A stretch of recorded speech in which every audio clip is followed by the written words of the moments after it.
different cycles of sessions over here. And then if you're so inclined to want to stick around from 7 to 10, we're going to have a $10 taco beer party up on the roof. How can you turn that down? I don't know.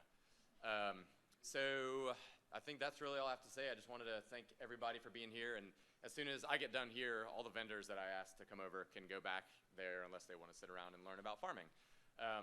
But to everyone that helped organize this, to everybody that's here as a supporter, and everybody that is coming out and showing interest, we really, really appreciate that. So welcome to Local Hemp Chat, and I'm going to kick it over to Coach Freddie, do the Master of Ceremonies for the rest of the way. So thank you guys.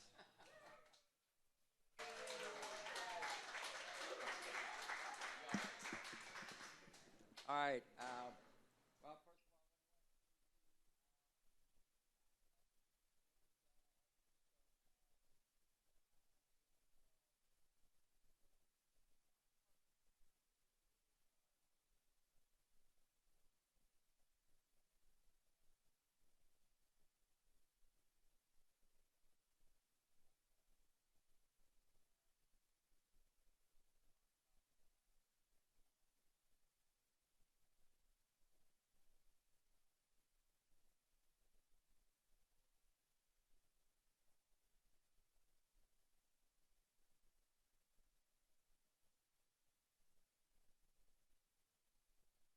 Up around Nashville and Bell's Bend.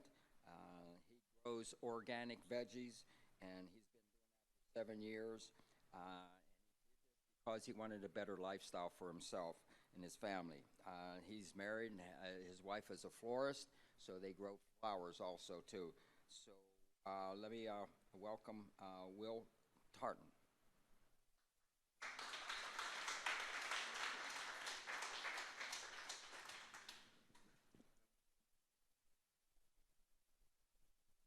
Thanks, appreciate it. Thanks for everyone putting on. Have something over here in East Tennessee.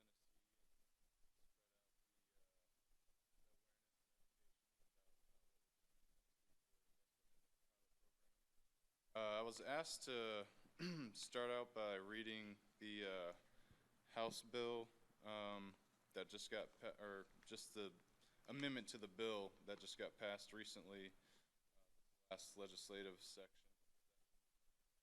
House Bill number 1164. And this is, sponsors were McDaniel, Marsh, and Faison.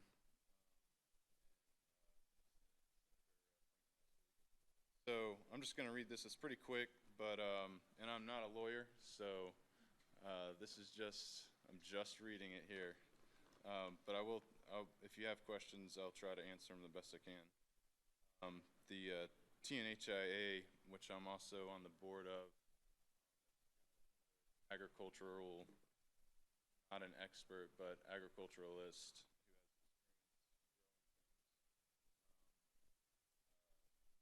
myself and our president Patrick and Ed Harrison and a few others did some good work in the legislative session passed this year.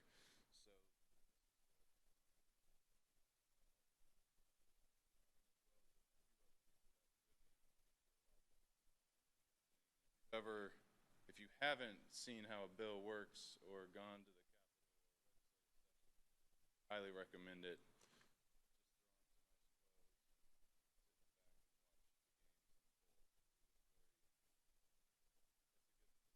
Process to be around and try to understand. So anyway, I'll read this off. Tennessee Code annotated section 4326 by deleting and substituting instead the following.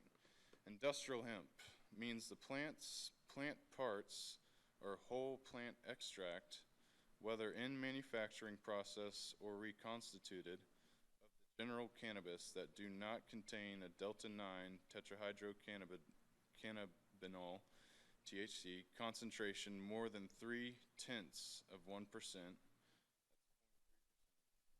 dry mass basis, and that are grown from seed or propagules from seed certified by a certifying agency defined in subsection 4310-103, from seed or propagules derived from landrace varieties of industrial hemp, or by an institution of higher education in this state that offers a bachelorette or postgraduate level program of study in agricultural sciences, and includes any industrial hemp derived products that do not contain more than 0.3%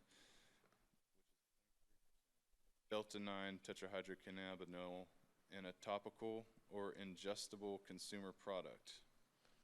Section 2, Tennessee Code Annotated, Section 4326-103, is amended by deleting subsections B and C in their entirities and substituting instead the following. Any person who grows or processes industrial hemp in this state must obtain an annual license from the Department of Agriculture. In order to obtain and maintain an industrial hemp license, the grower or processor must consent to reasonable inspection by the Department of Agriculture of the person's industrial hemp crop and inventory. Viable industrial hemp in the possession or control of a person licensed by the department as a grower or processor shall not be considered marijuana under subsection 3917-415.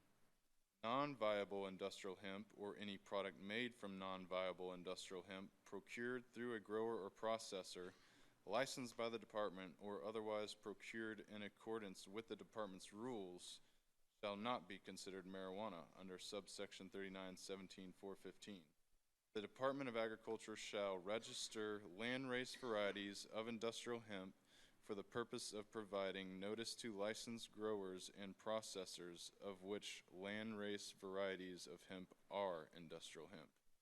The Department of Agriculture shall promulgate rules, including rules establishing reasonable fees for industrial hemp licenses necessary to implement and administer an industrial hemp program in this state on an ongoing basis. All revenue collected from fees established pursuant to this subsection shall be used exclusively for regulation of industrial hemp. This act shall take effect upon becoming law, the public welfare requiring it.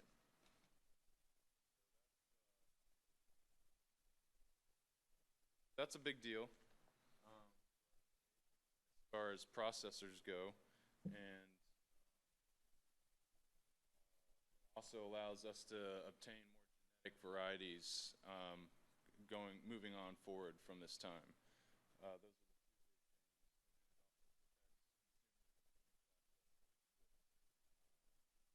buying, procuring products of the derived products. Have any questions?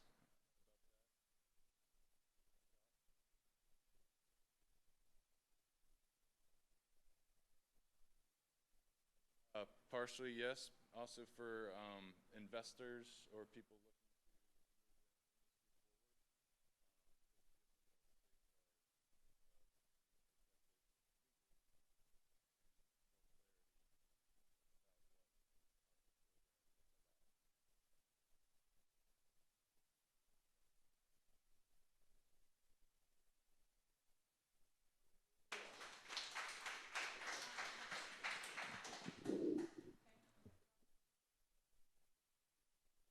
Okay, next I'd like to introduce Harold Jarbo. He's known as you want to if some of the exhibitors would like to go back to their booths.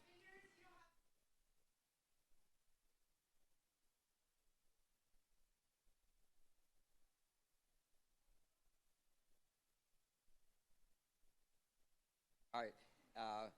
Harold is known as the old hemp farmer, and he's been in the hemp business for 3 years now as a farmer.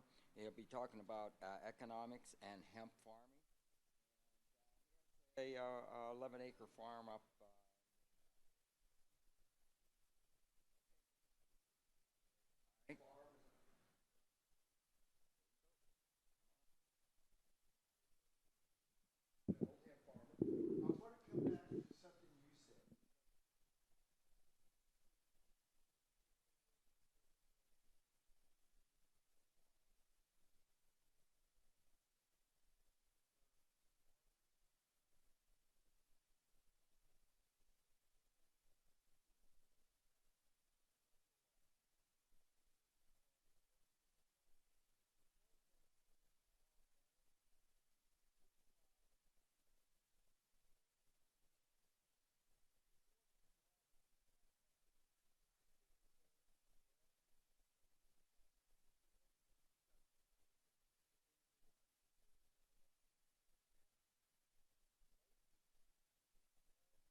That, if you ask the TDA, is technically, no, you don't. Or if we wanted to, yeah, and before, if we wanted to,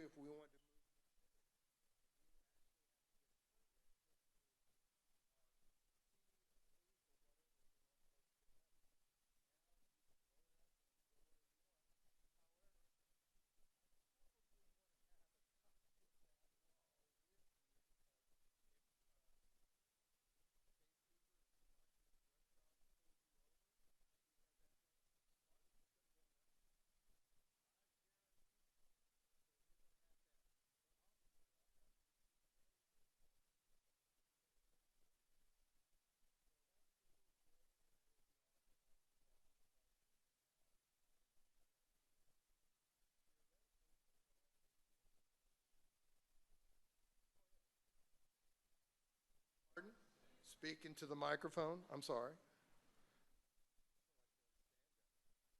And remember, folks, tip those waitresses. Okay. So, yeah. So there's this new area where we have this new industry. So you can now have, if you wanted, you could technically have a dispensary where you could have your bud, your extracts, your gummy bears, all that, but that's going to have to be, which is, although I'm speaking today as a farmer, one of the new things I really want to talk to people is like, everybody thinks they want to farm to get into hemp. Farming hemp is hard. It is harder than corn, soybeans, anything I've ever grown in my friggin' life. I have been beaten up. I have lost crops to finches, to caterpillars. I mean, you name it, and I've lost it. So for most people, you decide and you want to wake up one morning and say, you know, I think I want to farm hemp. Unless you just have some sort of dog determination and an agricultural background and equipment. That's another thing. Grow hemp, you have to have tractors, planters, combines, all these things that you have to be able to do it. Otherwise, you're doing it all by hand, and I guarantee you, growing hemp 800 BC style is hard, hot work. The exciting thing that we're excited about, because of this bill, though, is being incubators for businesses.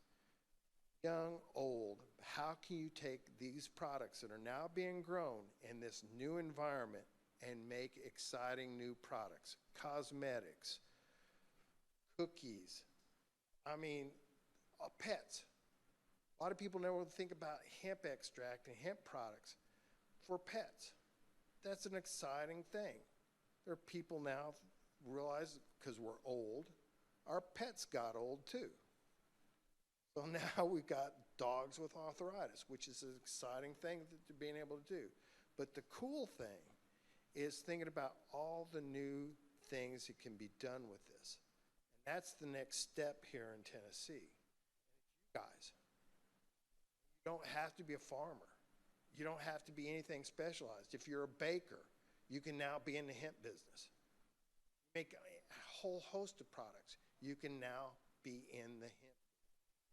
And that's what farmers, right now, what our farmers need more in Tennessee than anything is eager people to take our products and make things out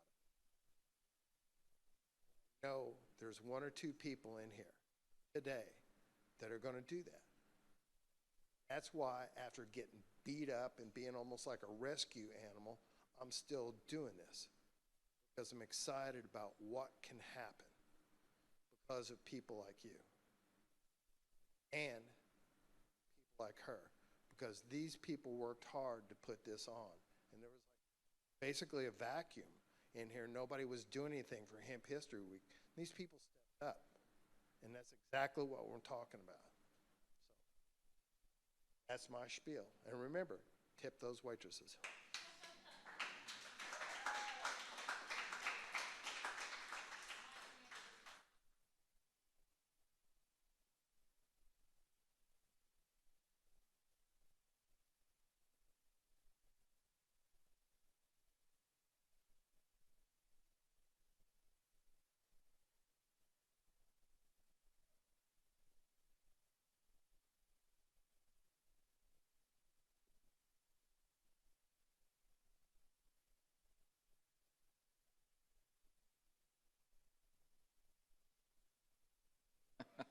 Well, we're here all here. Are we ready? Okay, next I'd like to introduce Mike Sanders. He's a co-founder of Extract World, specializing in botanical extractions at the industrial level. And he's in the Nashville area. He's been involved in 3 years in as a processor, supplying businesses with product that they can make all these natural products with. So, Mike?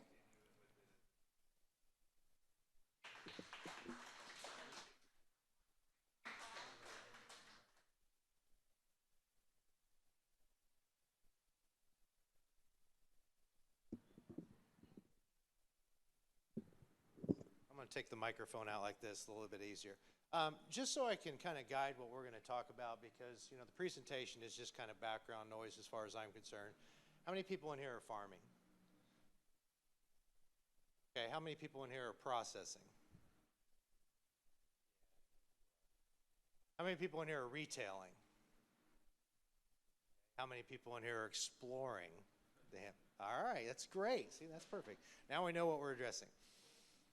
We are a processing company, and we're going to provide services here in Tennessee. We've been doing this in other parts of the country, other parts of the world.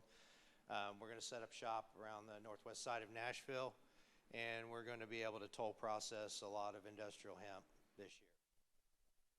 When I say a lot, if you look at, I like all extraction methodologies, whether BHO or CO2 or whatever it is and whatever floats your boat, I like them all.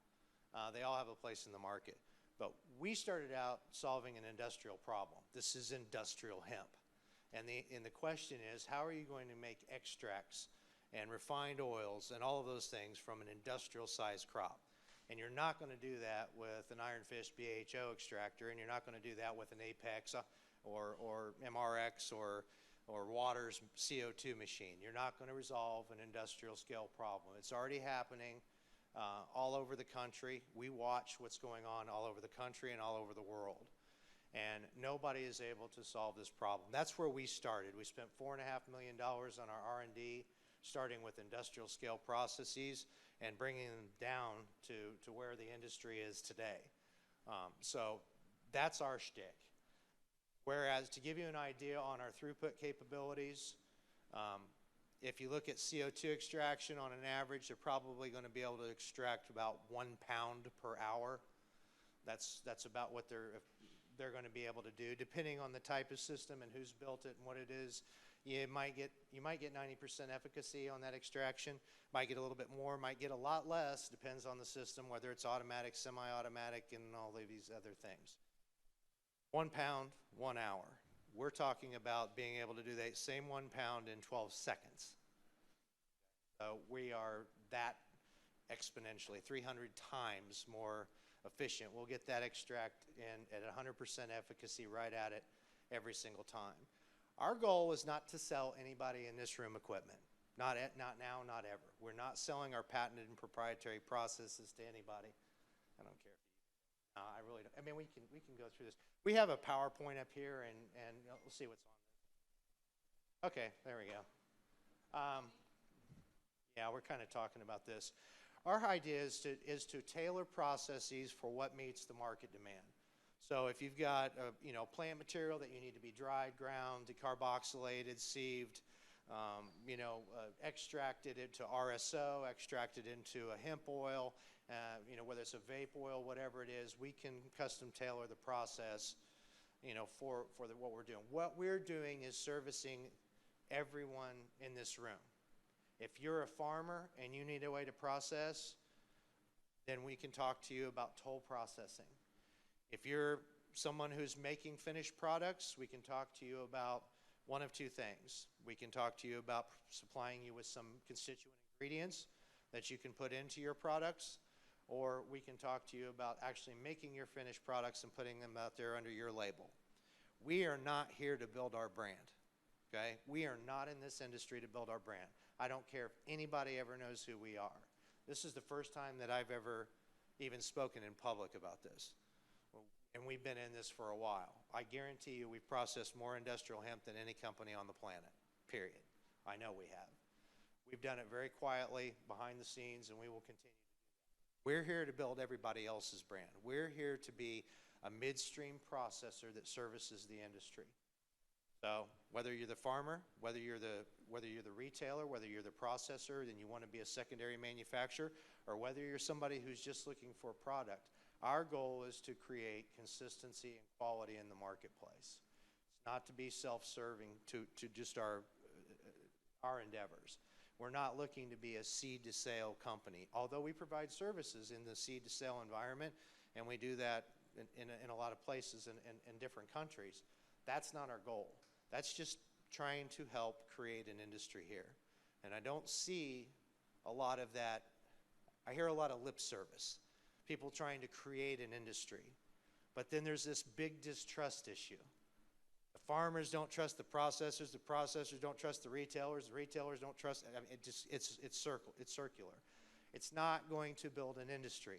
If we don't collaborate as a group in this state, we're not going to be able to get other states to collaborate. I'm talking to the respective presidents of different associations, whether the HIA or the IHA or the international or the European hemp associations, about getting off of personalized agendas and let's look at building an industry. You live, if you're from here, you live in the state with the absolute best hemp laws in the country right now, period. I'll argue that till the day of death. I'm also not a lawyer, but I've played one on TV. So I will tell you from a fact that I watch the laws everywhere all over the world, and we live in the absolute best state in the country. I moved here a year ago, moved my family here, my wife and I came. By the way, she's the complete brains of the operation. I have no clue what I'm talking about. She is actually responsible for a lot of our technology. Again, we have patented, and you can probably switch that. Okay, so everything that we've done has been third-party tested, and we can show that we're getting these efficacies that we're talking.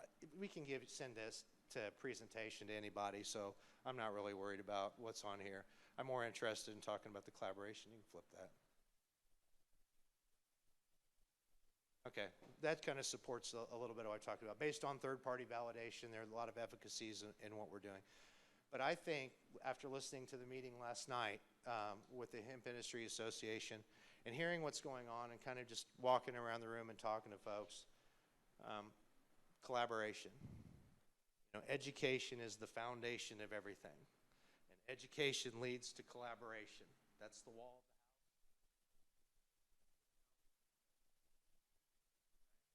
If we don't educate and we don't collaborate, there is no industry. Everybody that, if you're thinking about getting into the hemp industry because you want to have a private island with a conch farm and a submarine with a bowling alley in it, you are in the wrong business because you're not getting there. If you're getting into this because you want to make a living trying to help people, you're probably doing the right thing. That's where your heart needs to be. Yes, there's going to be money made in the industry. There has to be money made.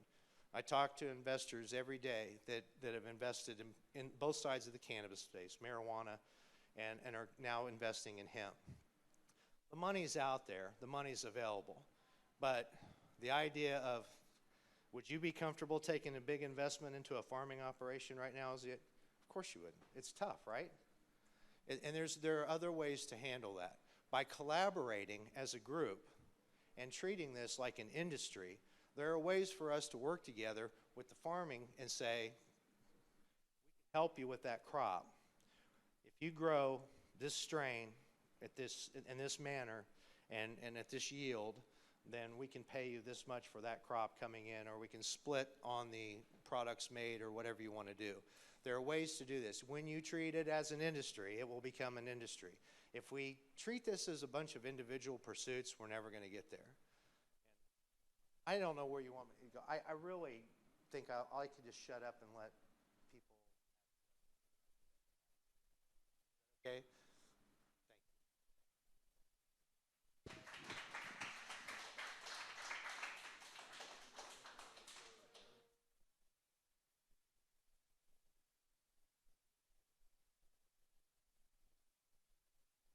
think we're going to have some questions. We're going to have a farming panel as well. So if I can have any farmers that want to be a part of this question and answer group, this is the opportunity to ask questions for processing, farming, law.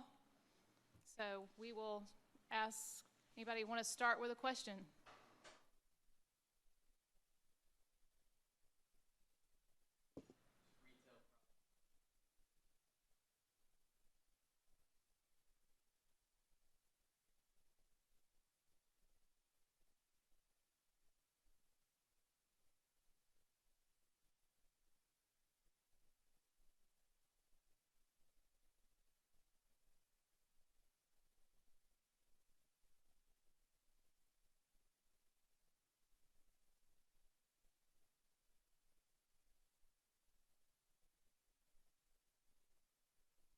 Well, the way the law is written, there's no mention of CBD in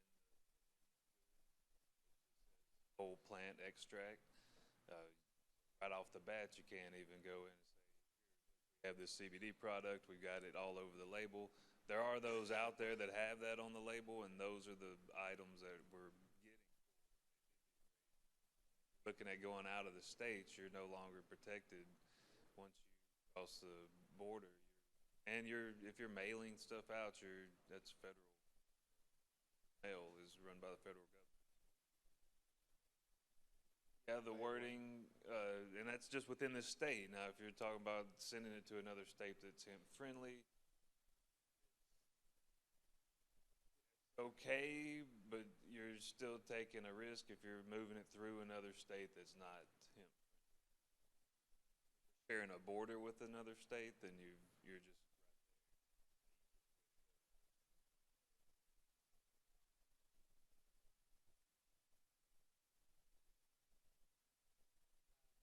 I'm just going to do a quick bit of math here. I don't know if everybody heard his question, but he was talking about basically selling to big box and being able to go out on a 50-state initiative. There's no such thing as a 50-state legal product, period. There's not. Doesn't exist. The only thing that's legal in 50 states comes from Europe, period. Okay? So you're operating in a gray area. It's okay. And education is going to, we're going to get there on a national level on the laws. You're going to be okay. But you have to be careful of that. You also have to be conscious of something that I'm not sure that everybody truly understands. Sorry, I'm going to do this math really quickly. Oh, I have to turn it this way. Okay, so if Walmart calls and says, hey, I want to buy your product, okay? I'm excited. I love the way this tastes. They're not going to do this, okay? By the way, Walmart's not going to do that. But if they do, you need 12.5 billion milligrams of CBD to put the first order in. And if they turn their inventory once a month, you got to do that every month. So go start running the calculator on that one and figure out this is why the collaboration is key. Tennessee needs to figure out what Tennessee wants to be. Okay? And it's okay if people want to go do the fiber thing. And it's okay if people want to go do the seed thing. But if we want to grow for CBD, we need to get it into a consistent manner. We need to process, and it doesn't mean you can't be an artisan and put your craft product out there. You absolutely can. But we're going to need that big wholesale push in order to do this kind of thing. So when you start talking about 50-state marketing, it's fine if you're going to do an online retailer, and you're going to get away with it, and nobody's going to come make you do a perp walk. If anybody in Tennessee does a perp walk, it's going to be me in September when we say, today we are the world's largest producer of hemp extracts, bar none. When I make that statement in September, they're coming after me, not you guys.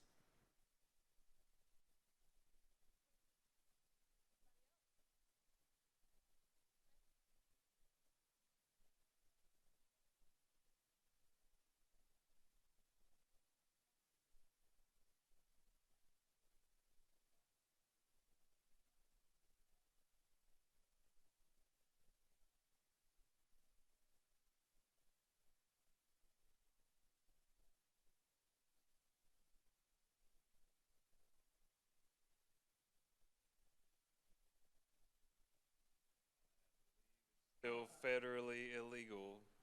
So, yeah, you're just working within the state and within the state laws. Government for any money to grow hemp for any reason whatsoever. Yeah, your hemp, the fiber and the seed aspect of it is really something that needs to be done on a conventional farming practice and a rotationary method. If you're doing corn, that's what that needs to be, how it needs to be done. Now, harvesting that is yet to do any of that. So, everybody go out and plant 1,000 acres. Yet, if you wanted to get into farming, you just need to start.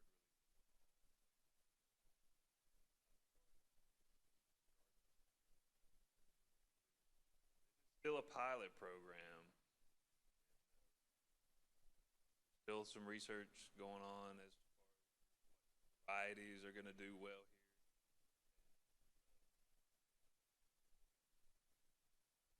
Like I said, there's no real good way, even on the seed.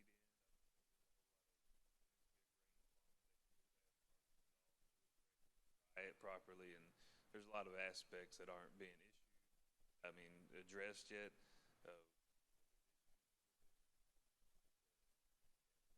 Get into it, you need to just I I was able to get some NRCS grants, but I'm a small organic vegetable producer. I didn't necessarily tell them, hey, I need this hoop house for hemp, but I'm using it for that. And my one-on-one time with these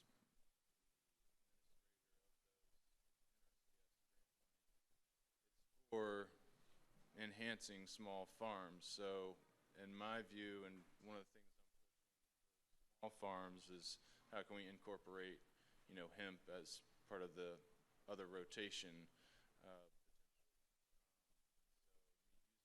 Houses, those season extension, aren't necessarily always going to be for hemp. They'll be for other stuff, but they do great. If that's going to be a cash crop, then I'm going to use it because that's.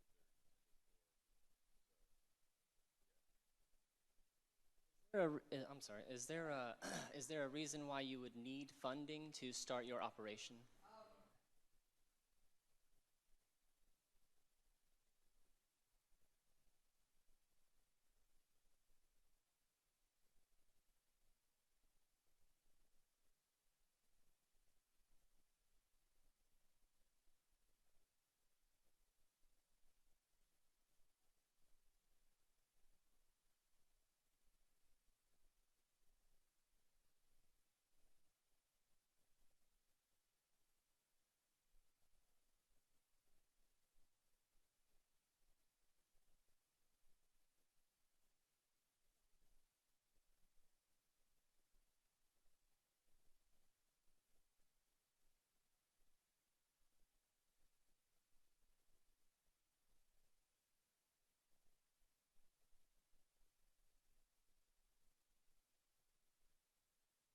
Well, I can say something about that because I grow vegetables for a living 100% unless I can't grow, and then I do some side work. But I started my farm with no loans, with no government assistance, with no investors 5 years ago. Everything that I have on a table in that room is what I've grown on a farm, from roots to wheat to tomatoes to garlic to all kinds of things. And I can tell you, you don't really need funding necessarily. You just need a good plan and a good back and a lot of willpower. Yeah. But really, I think we got started with like a $5,000. It took about 3 years to save up. Yep. It's not that bad. And you start small. You start saving your seeds now from your garden.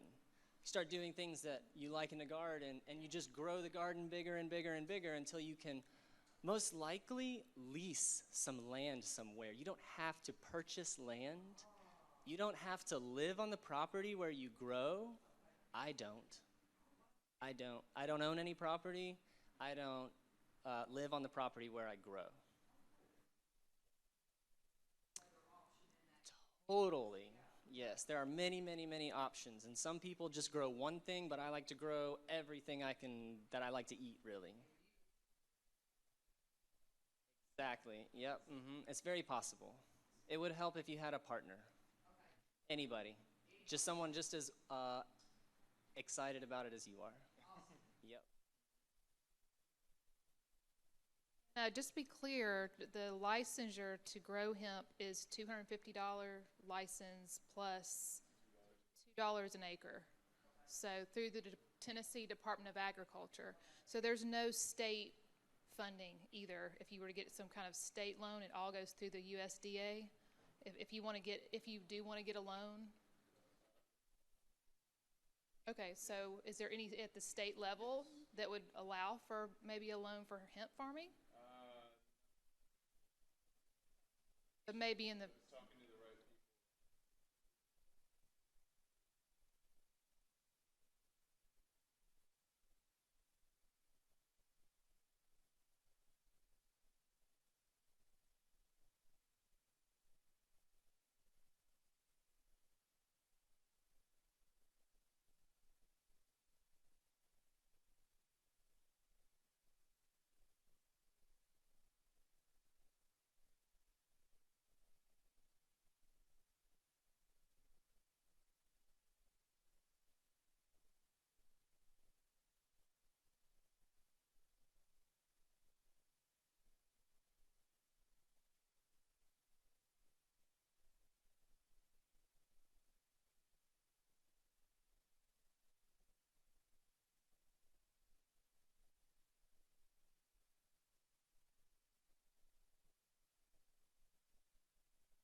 there is a Tennessee Hemp Industries Association chapter.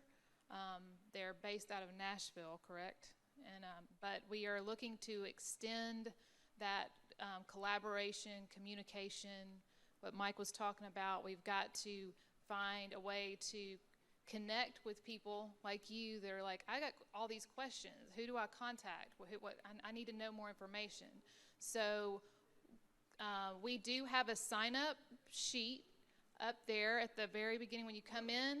Sign up. We're going to have some email lists. We're going to get more collaboration going. I know the Tennessee HIA is going to be traveling across the state and doing events such as this to get people a little more educated now that we do have a better law on the books to protect people. And again, at the federal level, it is illegal, but there is legislation pending, waiting to get through our very slow Congress to be heard and passed. So there's many sponsors. There's actually a legislation table right there that tells all the sponsors of the bill. There's several new bills, I believe, at the federal level just involved with industrial hemp. So it's being discussed at a federal level. I do think it'll be soon when they do pass legislation to protect states, because right now they are turning a blind eye. The DEA is not happy about it, but they are getting sued by the Hemp Industries Association. The DEA is. So that is also pending lawsuit as well. So there's a lot of things going on behind the scenes that people are working on, lobbyists.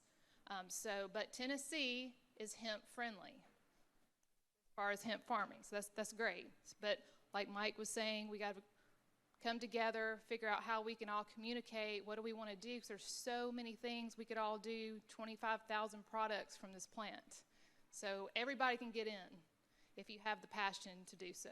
So, any other questions?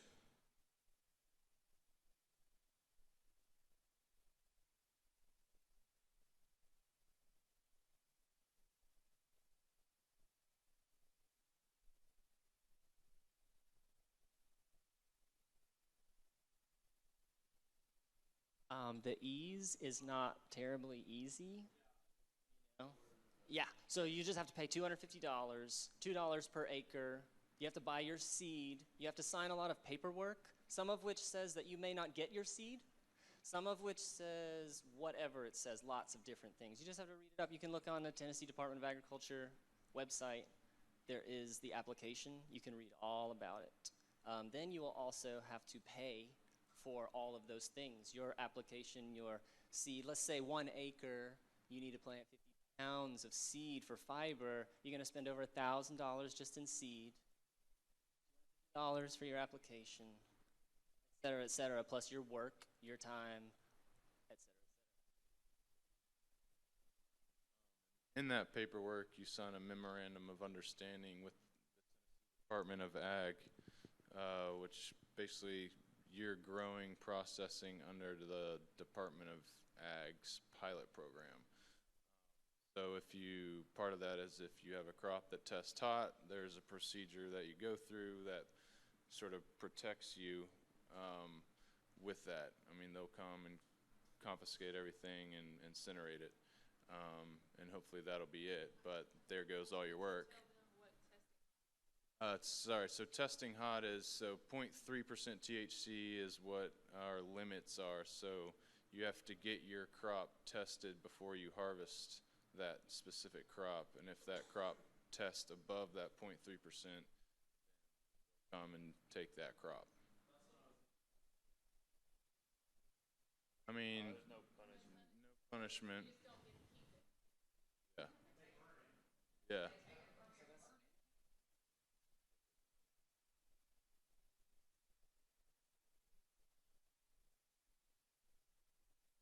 Yeah, there is. So as up to now, we've been only growing certified seed that has been imported from outside of the country, mostly from Europe or Australia or Canada. And so that certified seed goes through testing to become certified seed. Hemp cannabis wants to have around 1% THC naturally occurring. If you found some random cannabis out in the woods somewhere, it would probably be close to 1% THC. So even getting it to this 0.3%, which is an arbitrary number created in the 50s by the UN, I believe, at some point that didn't really have much scientific backing. They just made it, kind of pulled it out of thin air. But that's the standard that's been used for the last 50 years to distinguish what's industrial hemp and what's marijuana.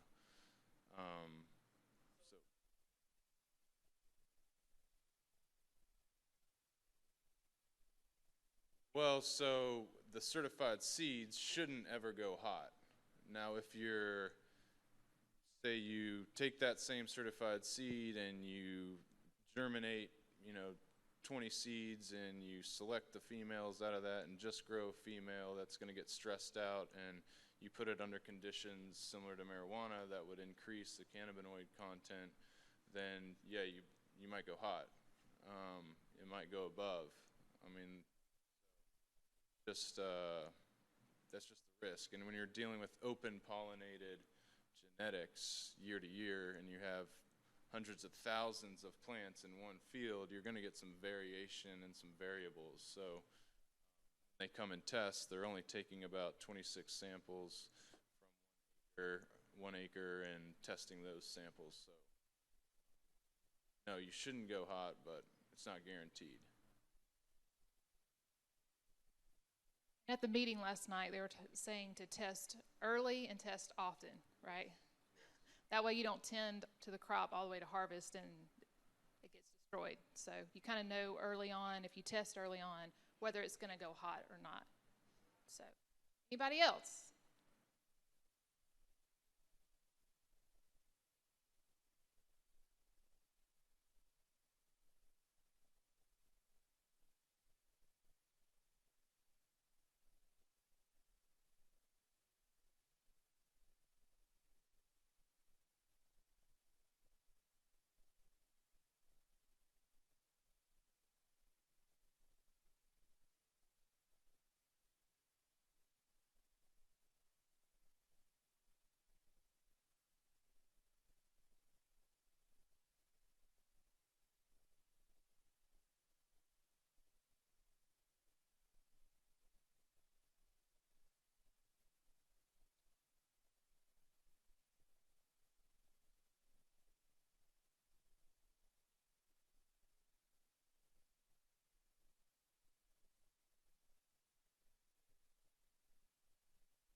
I don't know 100%, but my thought would be that it's probably possible, but there's probably a lot of steps that you'd need to go through to obtain that kind of federally oversighted, paperwork.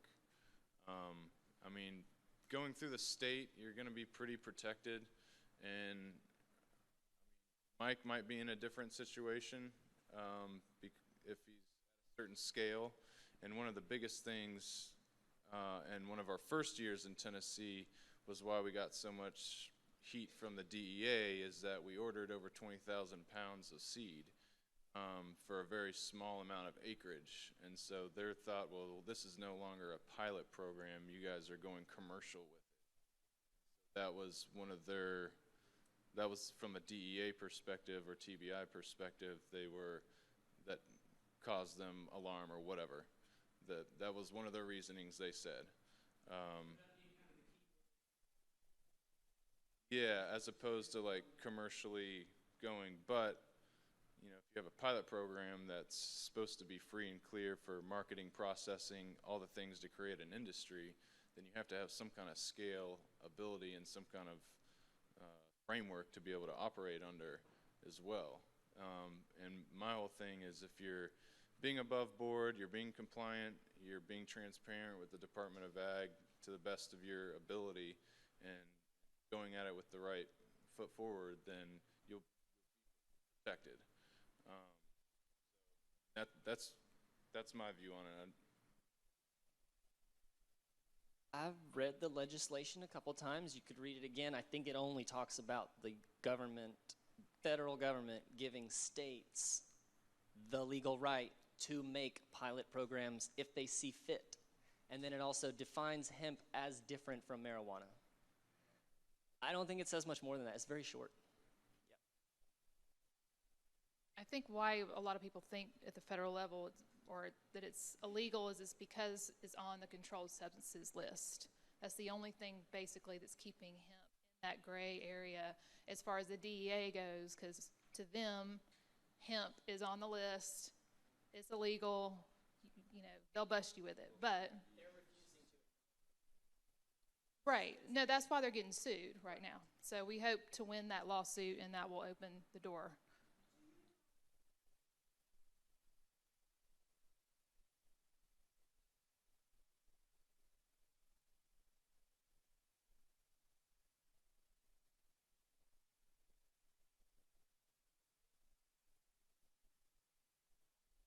Yeah, from Europe, imported, which it goes through customs and Canada too. Not all of them, no.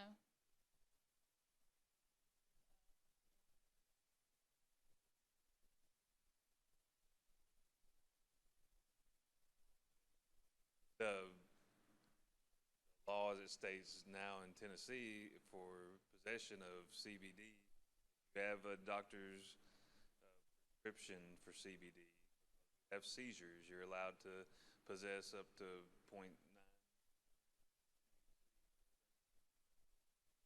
That's stuff that's coming from Colorado or whatever, and it's allowed in here, it's legal if you have the right paperwork saying that your doctor, you have been diagnosed with a seizure disorder. That's that. Law now I can possess everything that's 0.3. The way that comes into the state is they put it in the mail and it gets here. A lot of things get put in the mail and they make it to their destination, whether it's legal or not. The CBD stores will be, health food stores, and they have their big display that says CBD here. There's no funding in them to come and make a raid and confiscate everything, but there's people who will buy it or whatever. The owner of the tobacco shop might be doing something else to check on, and that they know he sells CBD, so they're going to come in and raid him for that reason. I don't know, but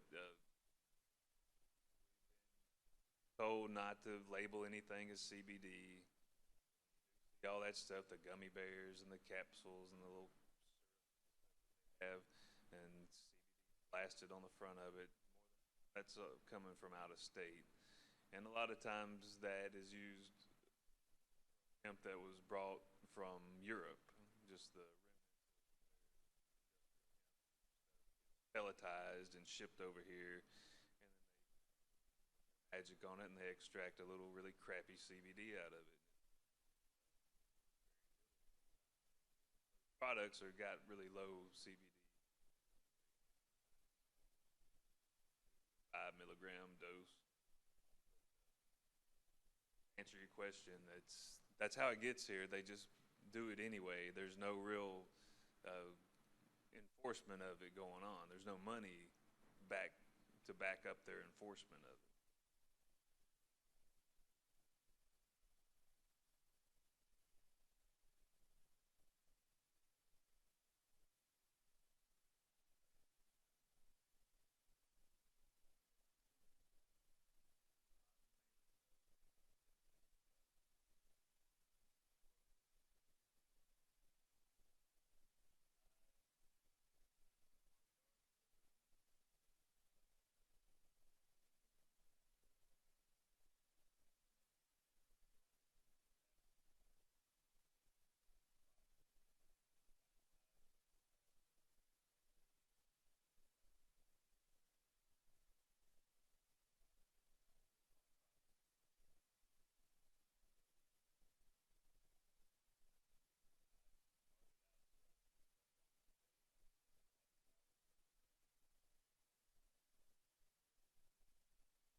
Down real quick and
I don't know about pricing, but I don't know about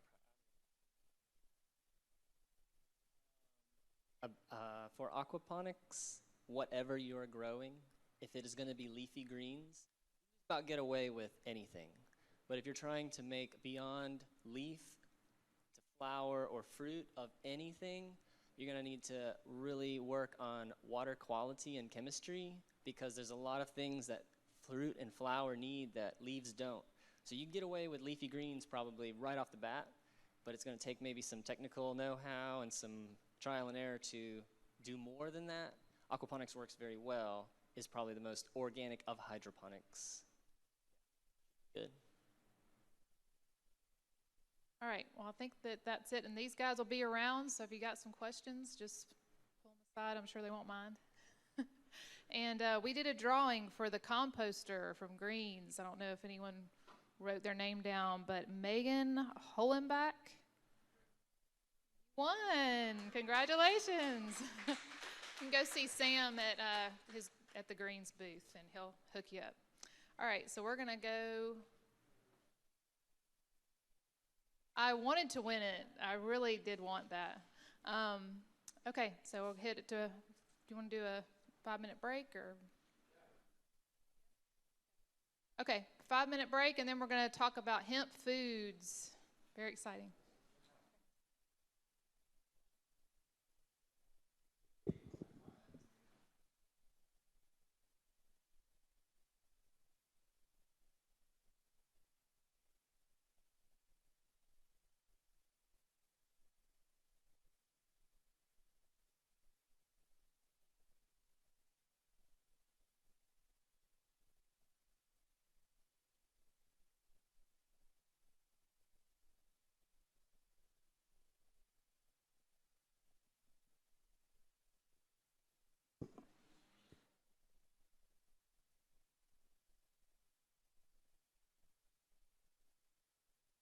Oh, oh, okay. Cool. I was trying to turn it on. All right. Okay. Yeah, we're getting ready for Derek Cross here pretty soon. A couple minutes.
All right.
Okay. We're getting ready here. You guys can move up. Those are the expensive seats in the back there. Those are the $100 seats. These are the dollar seats up here. So, yeah, you got to pay extra for back there, you know.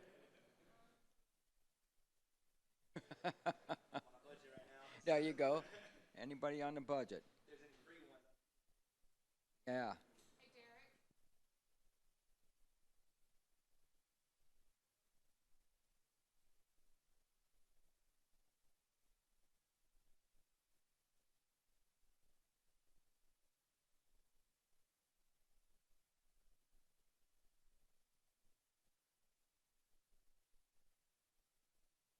All right.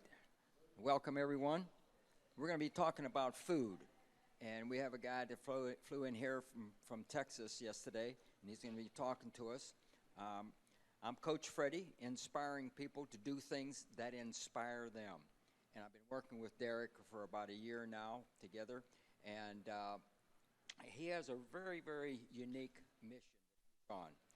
And it is to create pure and effective products based on simplicity and thoughtful preparation with the intention to protect, soothe, and heal.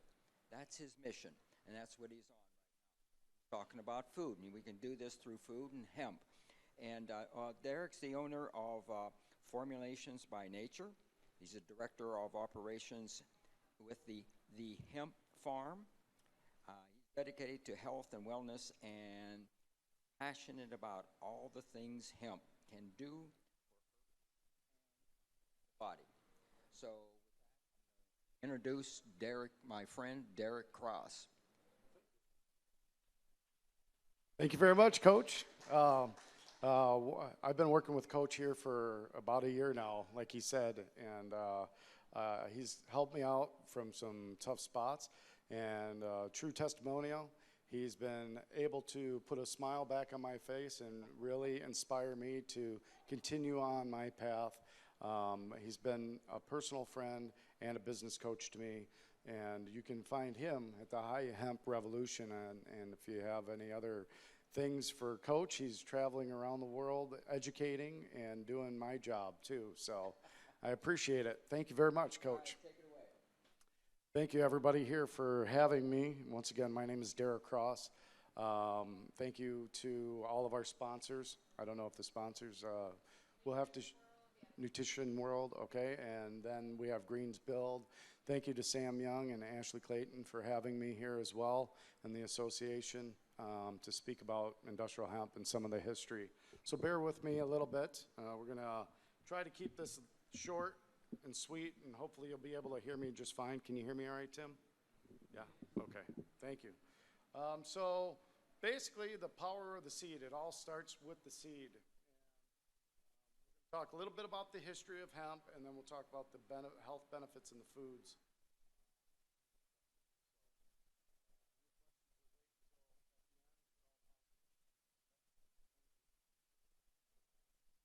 So here we are talking about the history of hemp seed. Rudolph Diesel, as you can read up here, when Rudolph Diesel produces his famous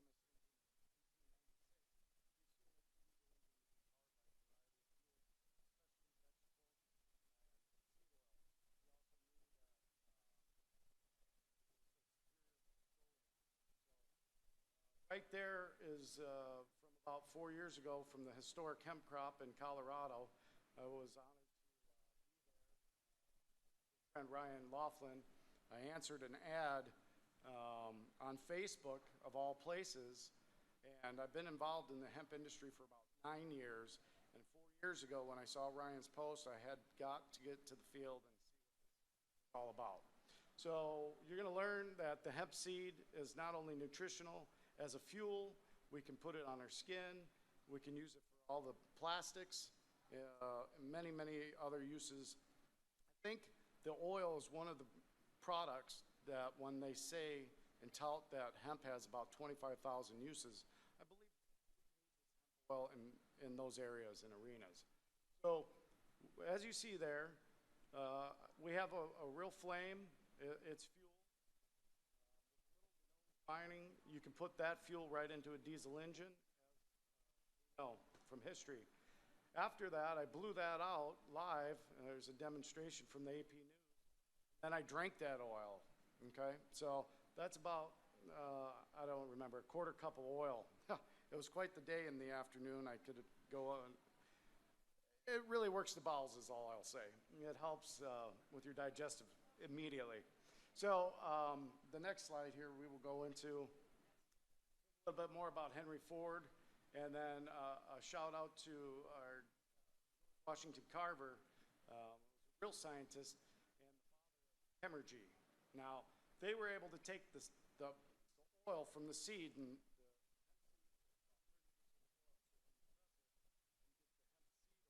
not to be confused with CBD.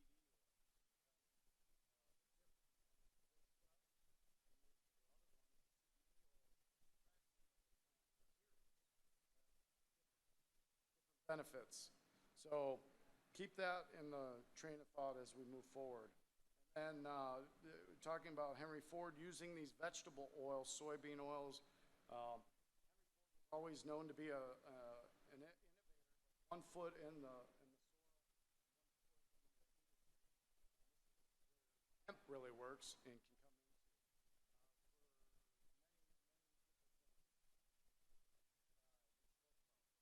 Here we have a little close-up look of the hemp seed and what really takes place inside the shell, and then the outer parts of the shell and the calyx. There's a lot of different things that we've seen as far as when we process the hemp seed.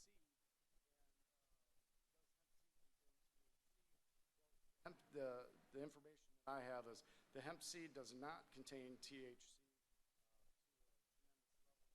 However, I believe what's happening where the THC happens to become actually from the outer shell and the calyx and the trichomes that really make the THC or connect to the seed. Here's another images of the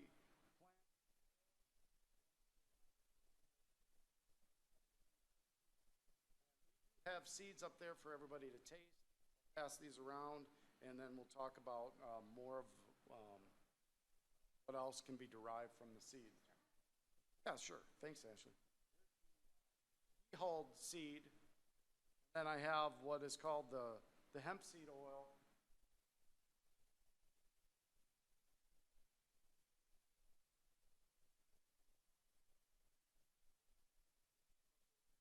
Diets. Avenue. Real quick, the history of hemp, as we know, dates back over 10,000 years.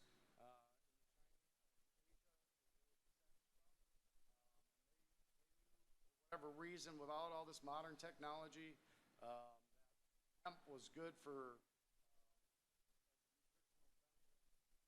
actually worked and you'll have smooth, clean bowels. Okay, so have to be regular, and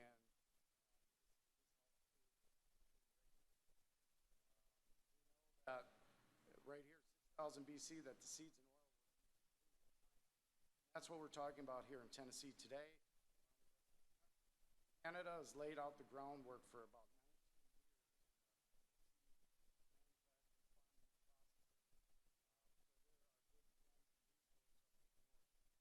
I don't believe we would be here strong today and dominant in the industry without this food. First of all, we have to remember hemp is food and nutrition. I don't know if the farmers talked about it earlier, but when your crop is ready for harvest, the birds come.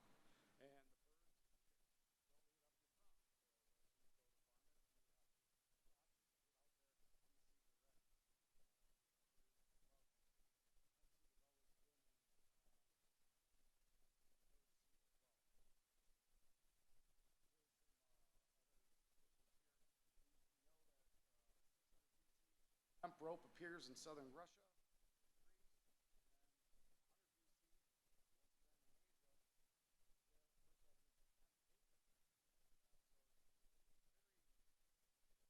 Vital crop that we have. Real health and benefits, not so much as a food, but yes, where you're able to work with these in our environment. You know, we have to look at what we're putting on us.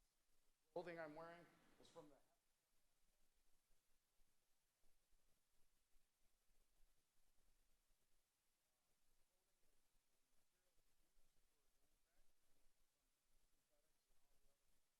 cottons are toxic chemicals.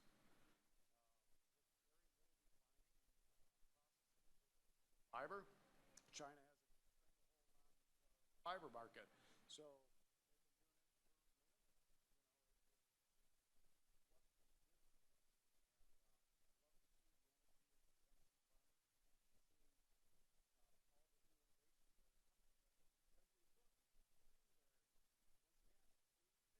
Vikings take hemp rope and seeds to Iceland.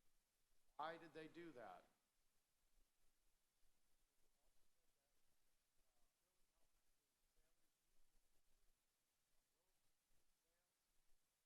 Brought the seeds along as a spare tire.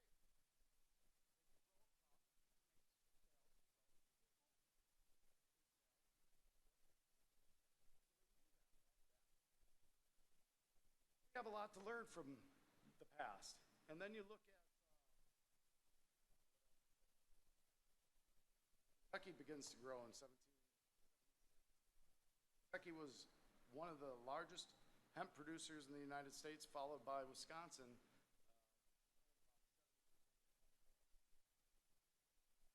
And in 1916, we have Department of Agriculture. All this information that I have is based off the internet that you guys can find. It's real easy now.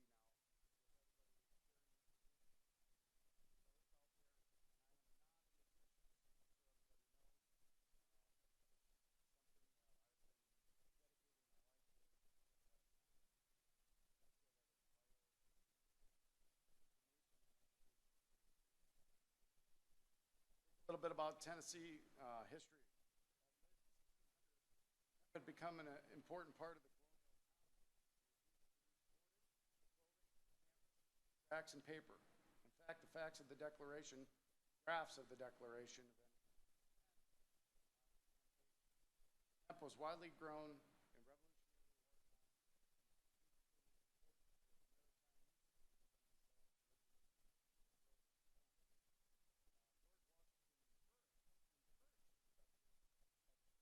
Thomas Jefferson and varieties and invented a rake to crush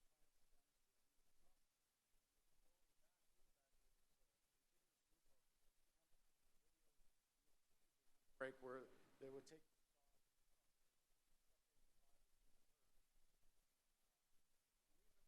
processes.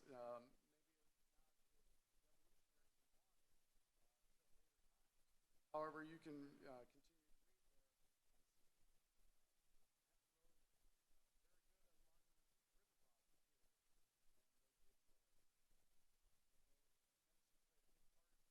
providing rope to the Navy. Here's another fact. Tennessee produced 141 tons of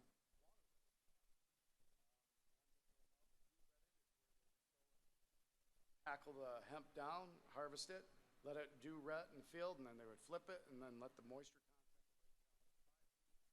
Another method of water retting where they would sit, crop, and then bring the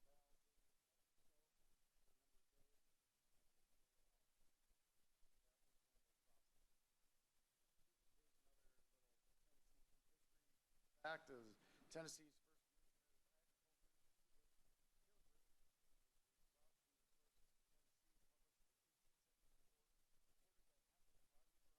Middle Tennessee, Bedford, Coffee, Jackson, Marshall, and Maury.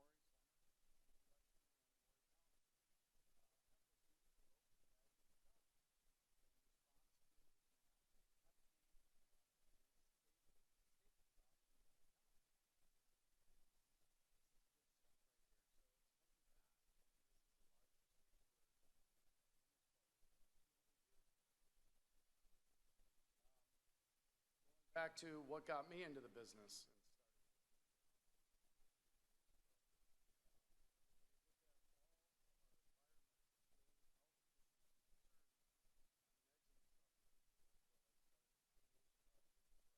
Non-pharmaceutical way.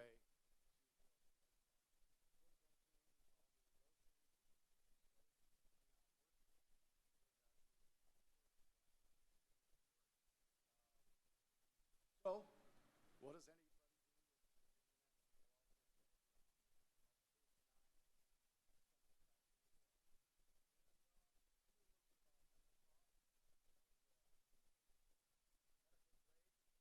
at the time as a young lad, but I actually harvested hemp in Minnesota when I was about 13 years old. Funny, true story, Mom. I was out there harvesting, or we were.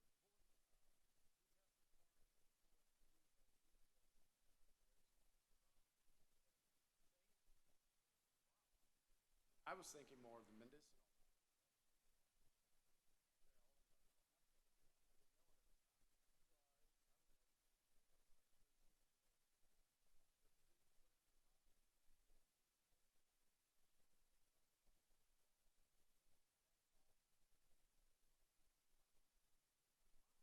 I scored. I had no idea it was industrial hemp. So, I've been involved in the hemp space since I've been involved.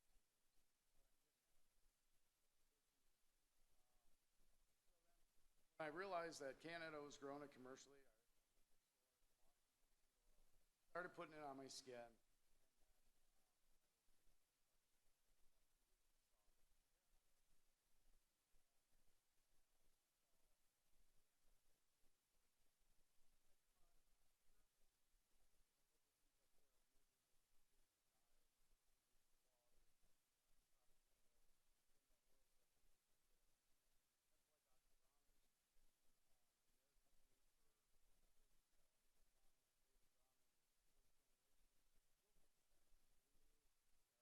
Talking 40 years ago, how well it worked as an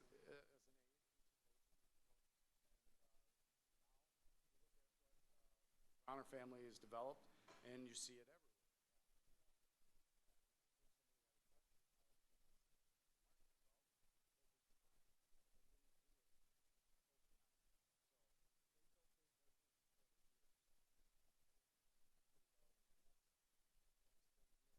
Part of the processing of hemp.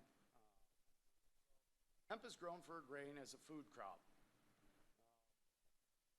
Left there, you'll see that's an expeller for press machine.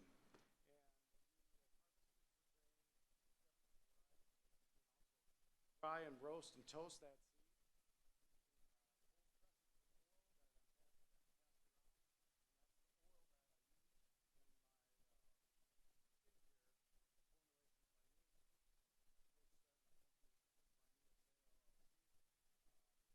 Colorado, and I work with Colorado farmers.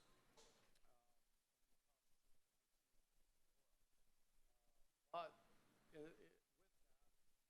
had to go back into the fields of what product, and I'm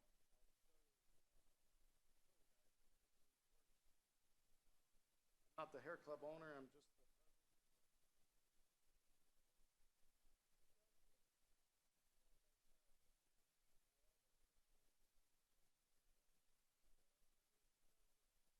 natural. There's no grow the hemp if it's grown organically.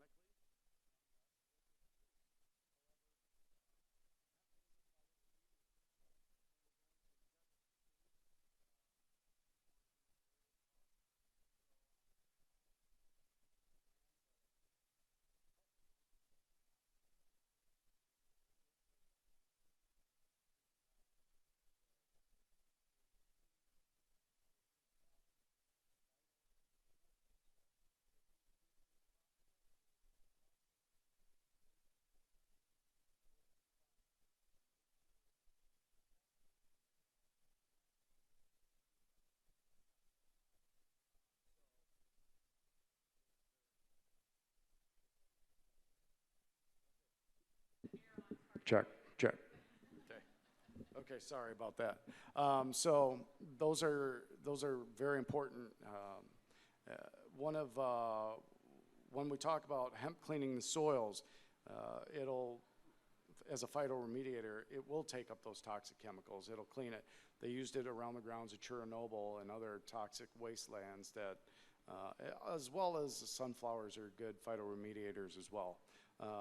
But when you're growing on a large commercial scale like Canada does, they have farmers growing organically, and these foods, we don't want to be taking any heavy metals in our bodies. So there's a point in the video or the presentation.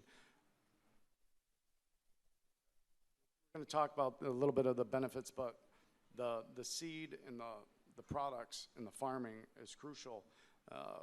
The reason why we want to grow this crop, it can be grown as a dual purpose crop for seed, and also it can be grown for building materials, animal bedding, construction, and many other applications. So I have a table set out there with other fiber and things that we can go over on another segment out here.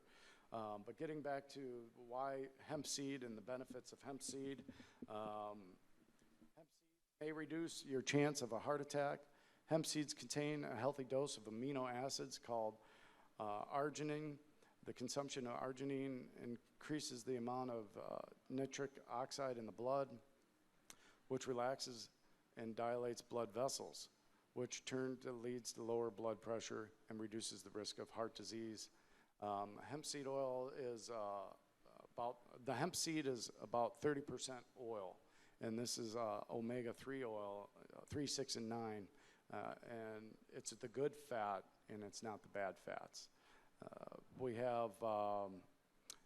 It's also an anti-inflammatory as well. Hemp seeds are nutritious, and you can walk in any store and find them. Here we are. Hemp seeds are 25% protein, and additionally high in heart-healthy essential fatty acids. And that's the important part right there, is the essential fatty acids and the omega-9 that our body can absorb and take in and utilize. And I call it excellent brain food because our brain is basically a big fat blob, and this is the good fat to put up here in your brain, I guess. It works well. That's the only thing I can say. Hemp seeds will reduce the effects of skin disease like eczema. Hemp seeds have the optimal balance of omega-3, 6, and 9 fatty acids. Along with me, the symptoms of some skin diseases, itchiness, rash, eczema are essential immune response in health seeds by improving the level of fatty acids in the body, may lessen the unpleasant symptoms of the skin ailments. Hemp seeds are good for digestion. The unhulled hemp seeds are an excellent source of soluble and insoluble fiber. Soluble fiber forms of the glutinous medium in the digestive system. And that's in your digestive system is where a lot of diseases are stemmed, will come from your gut. So this is something that cleans out your system, helps your system, and improves your whole vascular, cardio, and I just can't get enough of hemp is all I can tell you. It has been known, and the Queen of England actually used hemp for her PMS and menopause. Once again, anti-inflammatory. Where else are we? Hemp seeds are high in GLA, which produces prostaglandin. I don't know that, so read along with me. Anybody know what GLA is other than me? Or up here? No.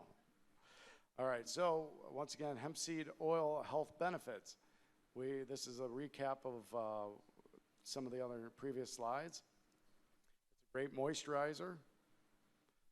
Right here is an actual shot of my hands.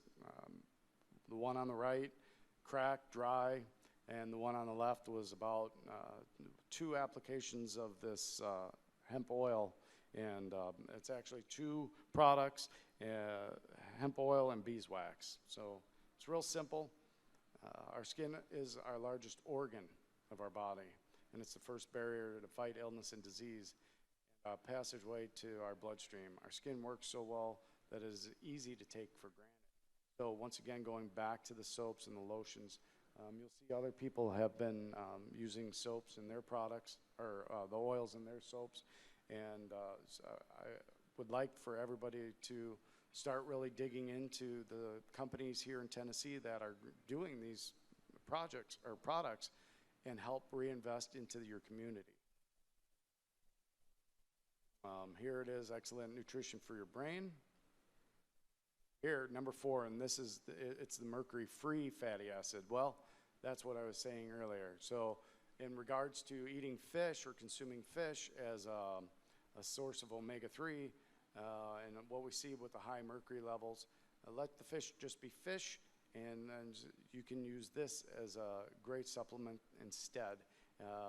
Vegan-friendly source of protein and fatty acids, excuse me.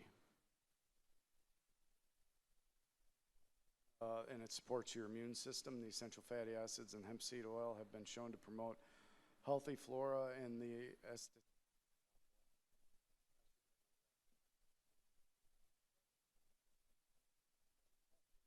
and support the immune system response and function. This could be very helpful during a cold or flu season when viruses are running rampant at school, work, and in everyday social interactions. Is hemp seed oil part of your life? If so, what do you use? Comment, and that comes from Dr. Edward. It was one of his articles, and then that's where the information came from. Google hemp seed oil. When you go home, you'll find out. Here's a company, Evo Hemp, out of Colorado. You'll see the Evo Hemp seed bars. I know Ari personally. He's done amazing things with the hemp seed and getting his product to market. So if you have questions on how to bring a commercial product of hemp seeds to market, he would be a good source to ask. Thank you, Ari. Hemp leaf benefits. One of the other first companies I developed was Colorado Hemp Tea here in the United States, and this is a tea that's very similar to green tea. And Ashley has made some, there's samples right out here, and you cannot get high from this hemp tea. Hemp is, THC is not water soluble, and there's you won't get high. Let's see, it is an anti-inflammatory. Once again, leave the sodas alone, start drinking more water, drinking more teas and coffees and things of that nature are more beneficial than filling your arteries full of sugars and sodas. Here's some of the products that are on the market. We have protein bars, some hemp seed, protein powder, hemp milk, hemp coffee, hemp tea, and pasta. And there's different ways to incorporate this. Hemp seed is a rich, nutty flavor, so you can put it in everything if you choose. However, you want to find the right pairings for it to work appropriate in your menu items. You can see there's some pesto, some hummus, some hemp cakes down on the lower right, and on the left is the hemp seed and the hemp seed powder, hulled hemp seed. Some other products, the hemp seed, I had to plug myself there, Formulations by Nature up here. Then we have Evo Hemp, and the Good Seed Burger is a vegan-friendly burger, and this is another high protein that people are making foods in. Actually, Richard Rose was one of the pioneers. You can look up him, Richard Rose, and the hemp nut. He developed hemp tofu, hemperella, over 20 years ago. So making these products, utilizing the plant for pastas and even beer. Actually, it's relatively new here to the United States, but other countries like Germany, France, Spain, Italy are all using this to make beer. And some people like to drink beer, and this gives it a great, great flavor. And when you're crafting these beers, there's different ways to craft them and different parts of the plant you can utilize for the different flavors that you're trying to produce. So hemp milk benefits. Hemp milk is easily produced. What you're going to do is you're going to take the hemp seed. Okay, thank you. So the hemp seed, you'll dehull it, and then you'll squeeze, you'll take about, I have a simple recipe here for the milk, hemp milk. It's the simplest thing you guys can start doing, using that milk as a dairy alternative and being able to put it into your smoothies is one of the ways I like to use it, and use it in your cereals, oatmeals, things of that nature. Once again, it's real simple: 4 cups of water, 3/4 cup of whole hemp seed, a little bit of kosher salt, 1 tablespoon of ground cinnamon. Other people will put in dates and other things into there as they're making it, some strawberries, bananas if you choose, 2 tablespoons of pure honey, and blend it in the high blender for about 2 to 3 minutes. Some people will strain it, separate the heavies out of the liquid, and you'll keep that in the refrigerator for about 3 days. But when you're making smaller batches of it for yourself at home in your kitchen, you'll use it right up. And then you can save and freeze the bits, extras for putting into your other recipes. Back. Hemp milk is a non-dairy alternative to milk that is made from pulverizing hemp seeds from the plant.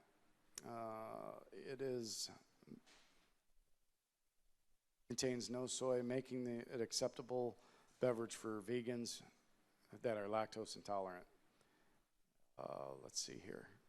Once again, it's high in omega-3 and 6 fatty acids, protein, calcium, and multiple vitamins. Let's see. There's other companies up in Canada that are producing these. You can see hemp milk on the shelves.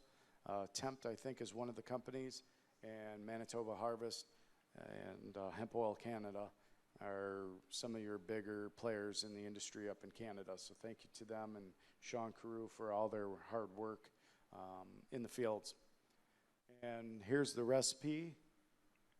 And that's a little bit about me and my career in the field, showing you why I love hemp so much.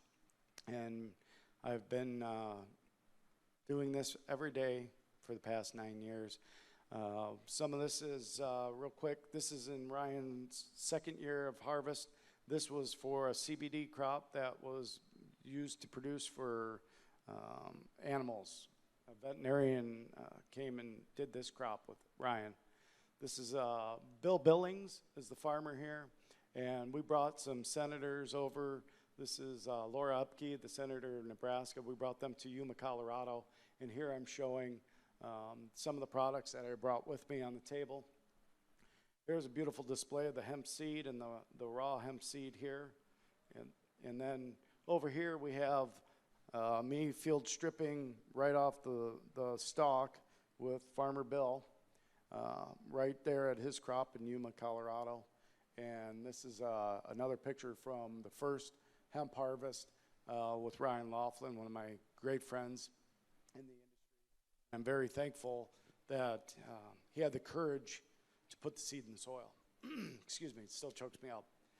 So when we plant the seed in the mind and being able to showcase all the innovations, all the reasons,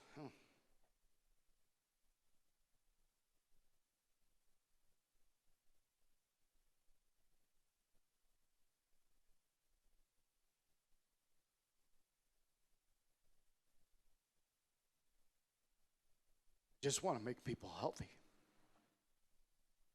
Sorry.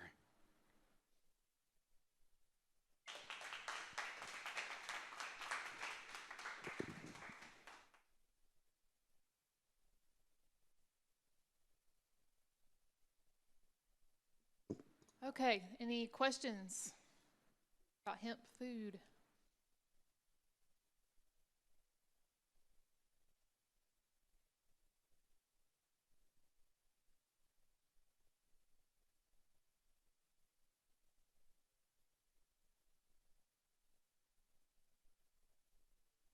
That's not my expertise. I've seen it. I know how to do it. But yeah, it's the THC will cling to those fatty acids. So milks, butters, and things of that nature.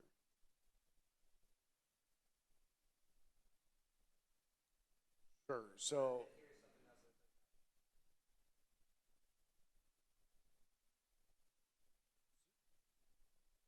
I believe so. Under their well, there could be more states now with legal recreation medical. I think there's up to 8 states that have legal and medical. So, but larger beer, if you're going to manufacture beer, you can do that in any state with industrial hemp. So you can use the seed cake. Oh, and the other thing I did not mention earlier is the waste product of the seed cake can be used and milled into the protein powders, but it can also be a nutritious food for animals as well on the farm, okay? And then the other parts of the plant can be ground up as a fiber supplement into the making and foods of animal feed. So that's another thing you would want to grow it for. Anything else? This one here? Okay, this one, yeah, was a veterinarian that wanted to put CBD into it. So these are just, this was a short crop that flowered, and then they took the flower, as you see, that's a stack of flowers, and we harvested it, they dried it, and then they processed it for CBD. Correct. Yep. Yeah, I don't know the CBD amounts in there. I believe it was, I can't divulge that, I guess. So, yeah. Yep, you're welcome. Anybody else? Yes, sir.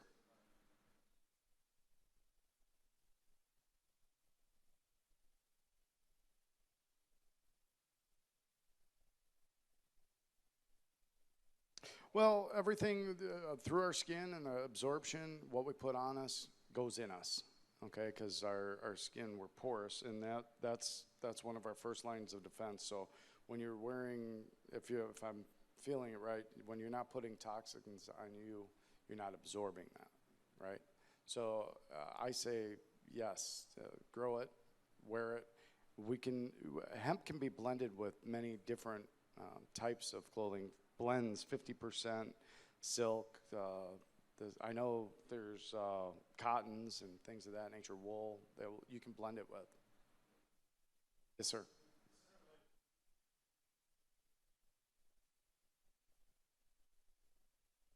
Yes, they will. Yes, it will. Whatever the heavy metals are, heavy metals, mercury, lead, other arsenics in the grounds and soils, they'll extract them. And then, so I have some materials that I'm working with and other innovations.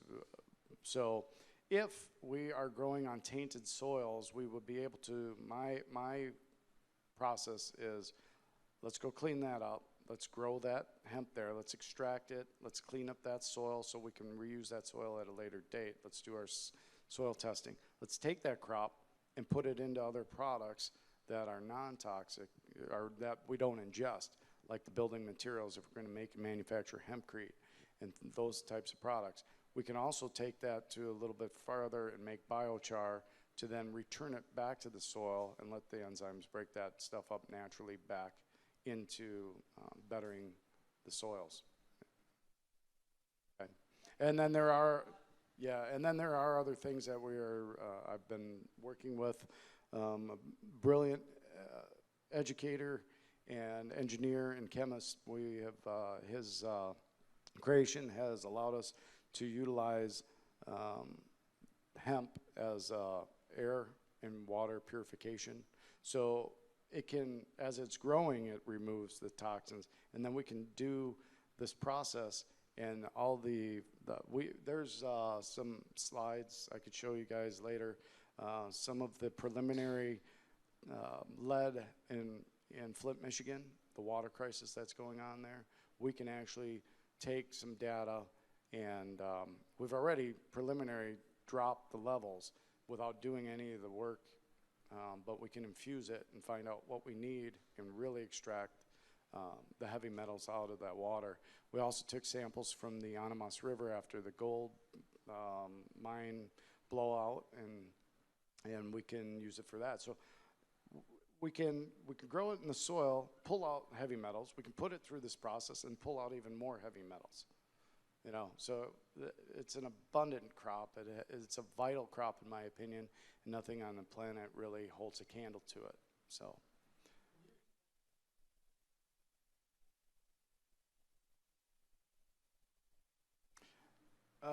Well, no, it's proprietary and I can't unveil that. However, I can tell you it does work. And stay tuned. There are, not to sidestep your question, I can't really divulge too much, but it does, there's a process and we can.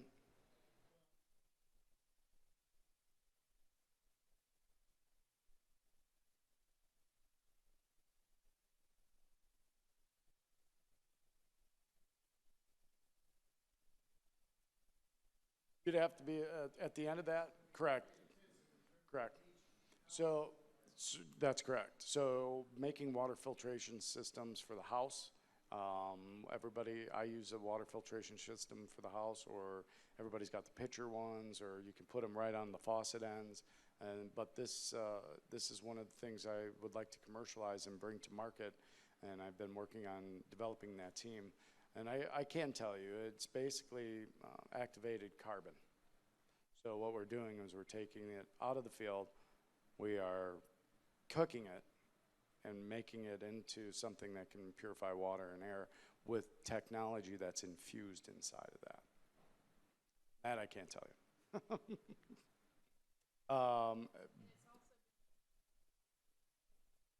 Correct, and thank you for bringing that up. So if you Google me, Derek Cross, or look at me on Hempface, Facebook, Derek Cross and Hemp, I've done videos where we have some materials that you can, demonstrations where you take the motor oil, pour it on the water, put our hemp product in there, and it'll also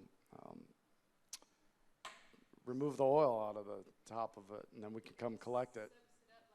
It does. It soaks it up like a sponge. And then we can take that material and then we can dispose of that organically, or we can turn it into fuel at that point. But we can also extract it. So one of my other processes is we can remove about 60% of that oil back. So we can squeeze it out technically and then refine that oil. So I'm game if the oil industries want to play.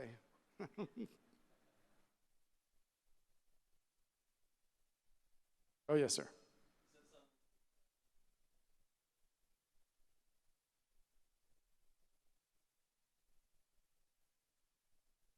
Yes.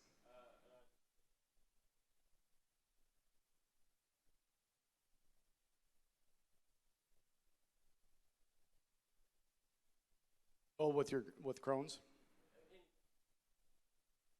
Yeah.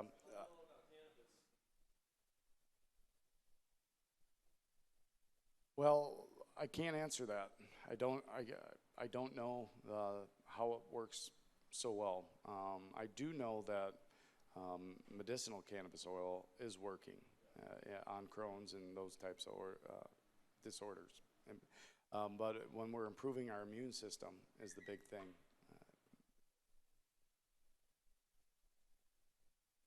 There could be and there should be. Yeah, exactly. Thank you. Yes, sir.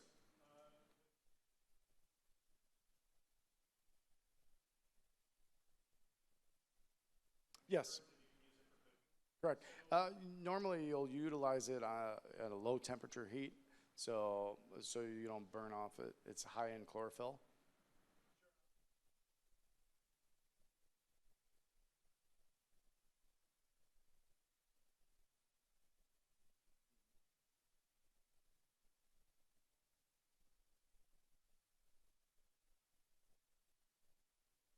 Yep, no. Correct.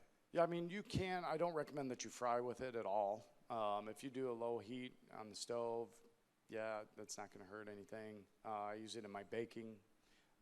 If you're gonna use a hemp flour in your baking, I recommend that you can split it with, it's 2-to-1 or 3-to-1 ratio, because it's really heavy and dense too. So when you make a cookie or breads, you get every bite worth it.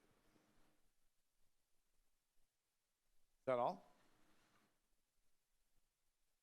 Well, I thank you, everybody, for coming, and once again, thank you to the sponsors and Ashley and Sam for having me here. And did you have a question? Okay. Here you are, Coach. Thanks. Okay, thanks, everyone. We have a drawing for Southern Squeeze, $35 gift card, and our winner is David Hayes. Here. Oh, okay. All right. Yay.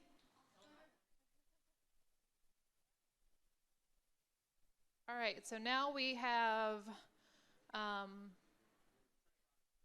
Trent. All right, let's go, Trent. Yes.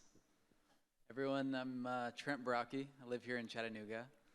I moved here from Florida 4 years ago now. And before I moved here, I was a full-time triathlete. I just traveled the country and traveled the world, and I raced triathlon, and I trained a lot. And in that process, I got rid of all animal products about 7 years ago. So that led me to a whole just world of, hey, what does it mean to get all of your nutrition and be an elite athlete and maintain everything while all on plants. And so one of the missing links for me was, obviously, you go to your recovery foods, your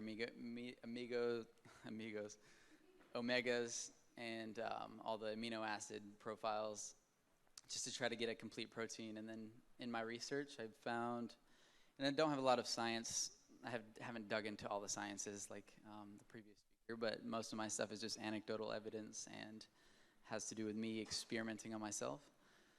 So, hemp seeds became a huge part of my diet, whether it was just throwing cups of them into my smoothies or just grabbing a handful and popping them in my mouth or just adding them to salads. So basically, I'm just here to talk about, or I was asked to talk about the benefits of hemp and how it affected me being a triathlete.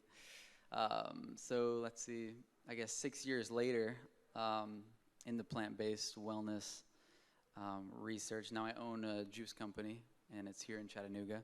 It's called The Local Juicery. We serve all raw foods, organic foods, a lot of things with hemp seeds. We have hemp milk, we have a hemp latte, we have some really awesome hemp and CBD cookies out there we're giving away and selling.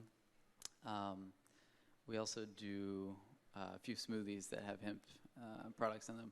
So yeah, I'm just basically a big proponent of, I'm excited about adding hemp into your diet, whether that's in the form of getting fancy and making a dish out of it, or just when you find yourself in the kitchen grabbing a handful and shoving it in your mouth.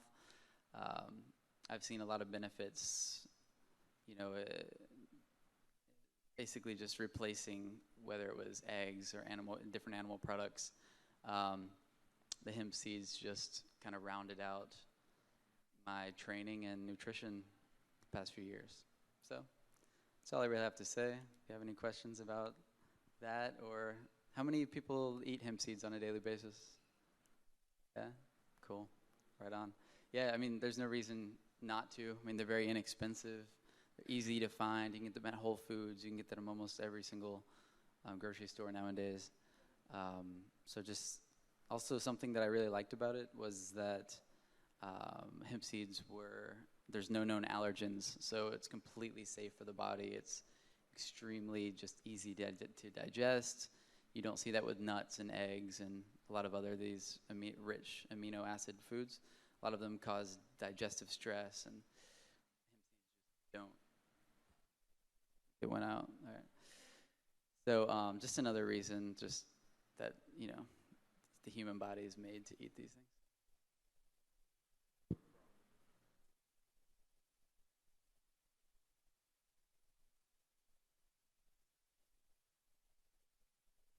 It's, yeah, honestly, it's extremely easy. The only thing that makes it hard is us thinking about it, like thinking, am I getting everything? And you are, at the end of the day, no matter what, you're getting everything you need on plants. And I know this because when you talk about protein, protein is really a made-up word. It's a mixture of different amino acids, you know, on a chemistry level. And all those amino acids are actually the basis of are all plants. So animals only have protein because they ate a lot of plants to get the protein. So once I got my head around that, I was just like, oh, okay, let's get it from the source. Let's eat greens and.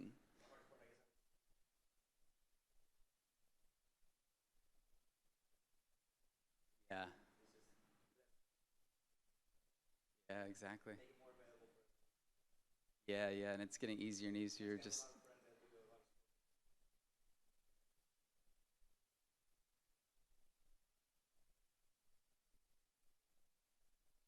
Right.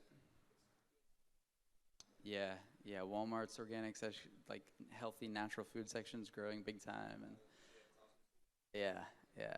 So it is all about getting the calories up too. So just that happens a lot with starches. You just start eating a lot of sweet potatoes, and then adding in the healthy fats. So you can eat like a meal of sweet potatoes, steamed veggies, and a bunch of hemp seeds on top. Yeah, and then you got like all covering all your bases. Just get creative. Yeah.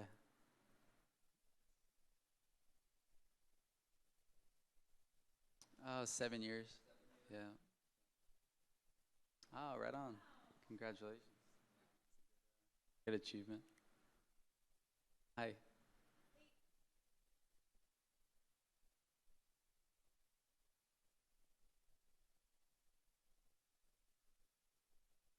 I don't know.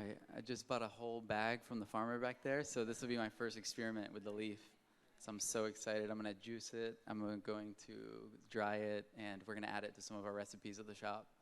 So this will be my first time, but I think I'm looking forward to it. It's gonna be cool. Anything else about eating plants and getting all the nutrition? All right, thank you. Yeah.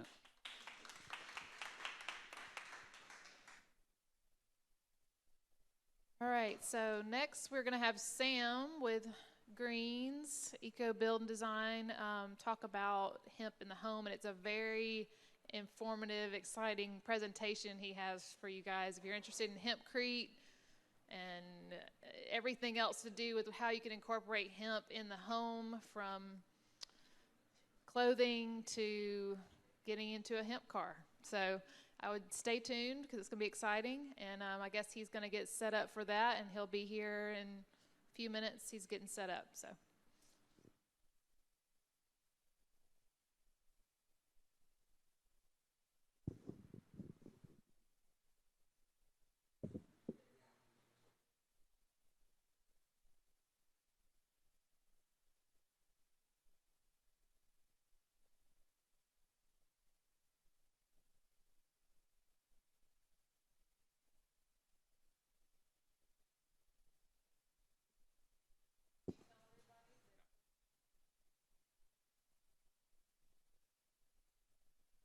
Yeah.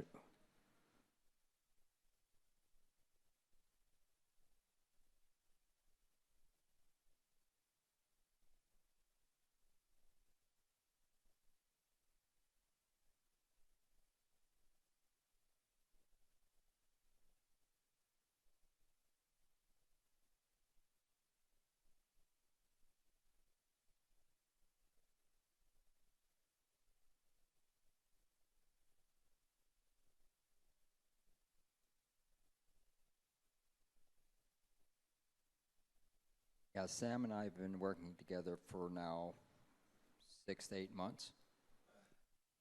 Ready? We're still working together.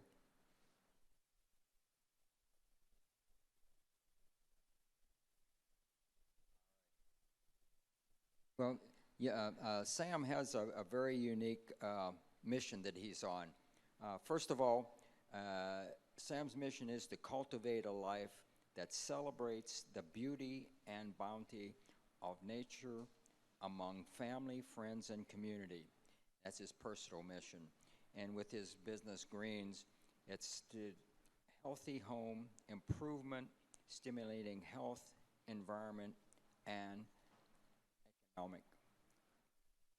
So, with that, I'd like to introduce Sam here, and he has a place named Greens, and he has a nice place here that I've been staying at for the last week. So, thanks, Sam. Thank you. All right, how's everybody doing today? Awesome. Thank you for being here. I'm going to talk about hemp in the home. So we've obviously covered a lot of bases with food and farming. So once you've got your bases covered there, this plant grows and then it turns into products. The next thing in the basic sort of scope of life is like food, water, shelter. So what's your shelter made of? Shelters are made of a lot of different things. They're walls and floors and products, and food goes in there as well. So comprehensively, my background and what gives me justification for talking about the home is I'm an architect and I sell building materials, and I just see that products exist and typical products now are toxic and have cancer warning labels, and they're not very good for you. So what I do at Greens and what I'm doing here with this hemp event thing is all about the health factor of what's in your products, what's in your home, and what's in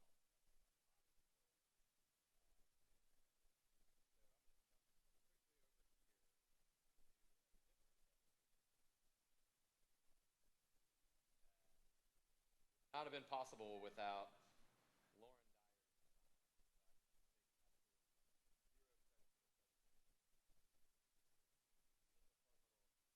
one little trip here.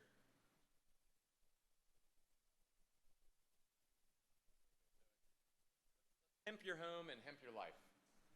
So, typical day, this is kind of what everybody does. So I'm going to just kind of plop along this little path here and show how many amazing locations there are products in a given day. All right, so I wake up on my hemp sheets with a hemp stuffed pillow, with all my bedside tables sealed with hemp.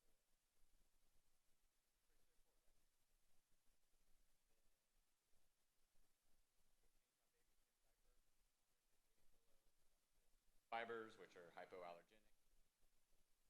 Probably wearing like a little hemp. I go pet my dog, who's wearing a hemp collar, lying on her hemp bed, stuffed with hemp fibers. Feed her one of her hemp dog treats and treat her itchy ear. All these things that are being shown up here for the most part.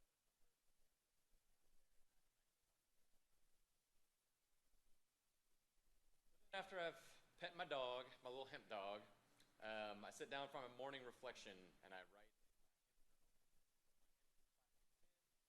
a mug of hemp coffee with some hemp milk poured into it.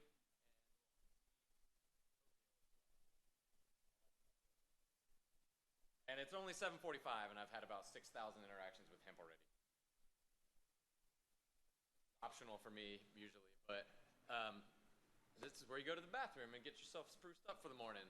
So I jump into my shower, which has got a hemp shower curtain, use hemp soap in the shower, step out onto my hemp bath mat, dry off or clean myself with a hemp washcloth, brush my teeth with some hemp toothpaste, put some beard oil in the old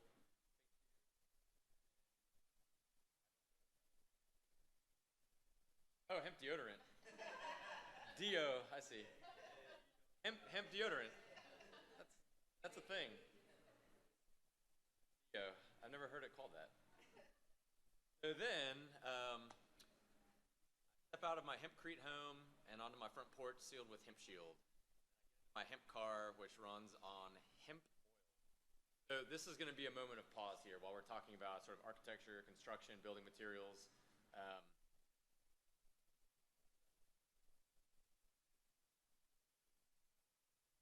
So hempcrete is a really, really, really beautiful thing.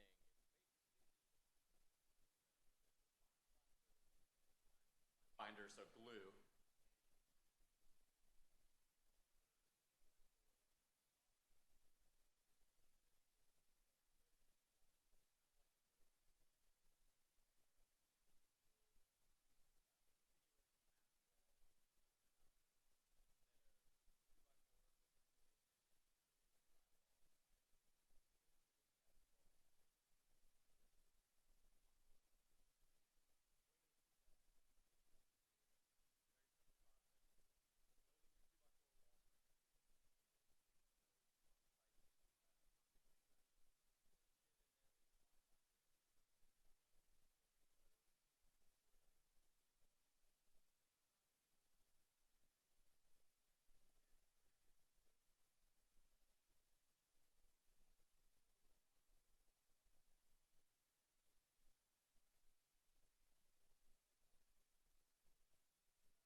after.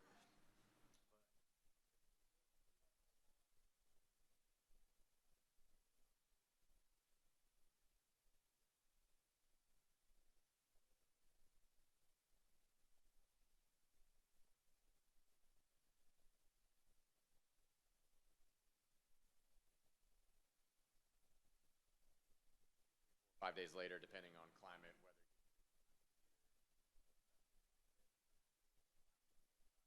God is a 12-inch thick wall that contains an internal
Why would I even leave my hempcrete home? Well, I got to go to my job, and I'm going to drive.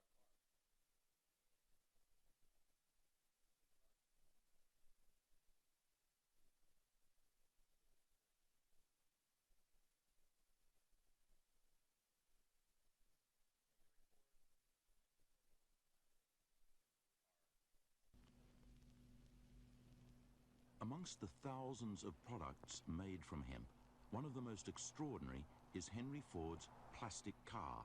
Built in 1941, it contained cellulose fibers derived from hemp, sisal, and wheat straw. The plastic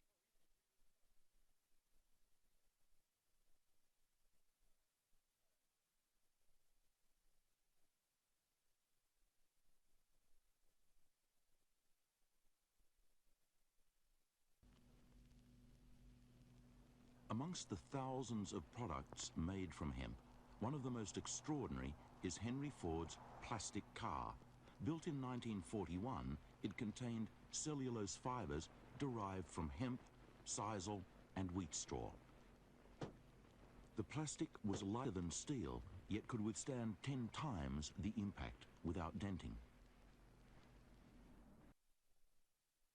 Lighter than steel, it's stronger than steel.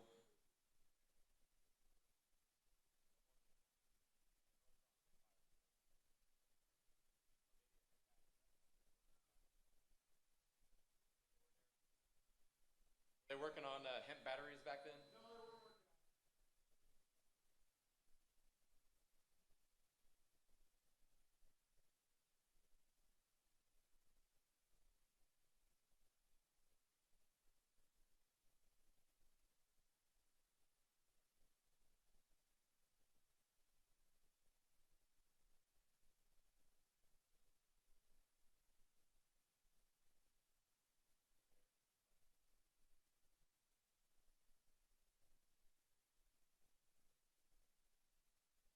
Y'all have actually heard of hempcrete?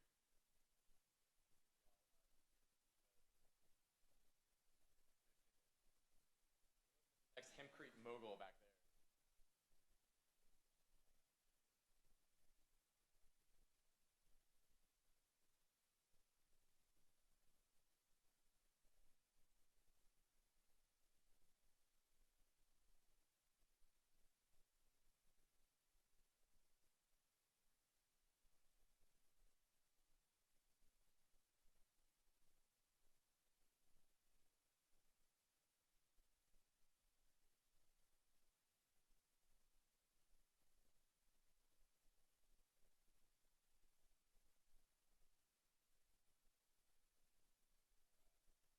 I'm on my way to work.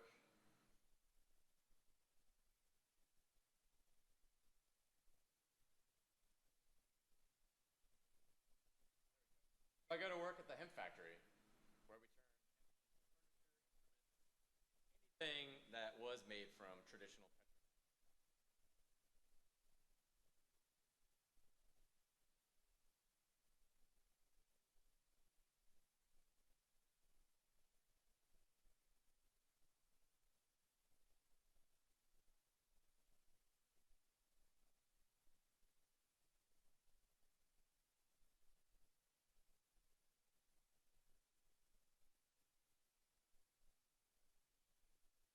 lightweight, it's strong, it's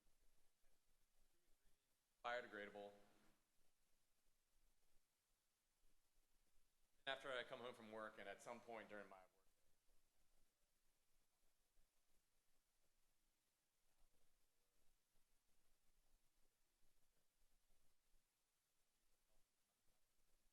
then I go home and I just come home and play my hemp guitar and sip some hemp green tea.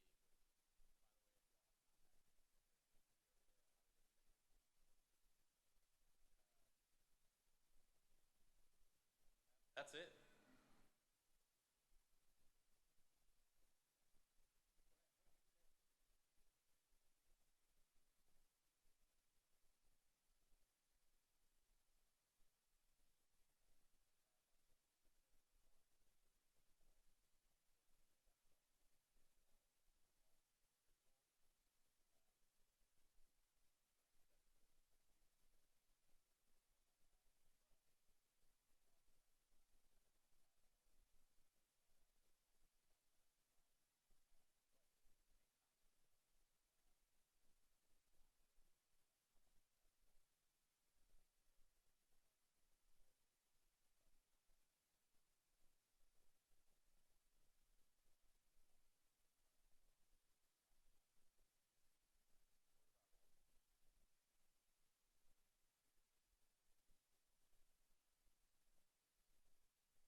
Plaster. It's limestone pigment and water, or sorry, yeah, limestone powder, water, and there's probably something. No, no, it's just a traditional plaster. You want to use a breathable paint because the whole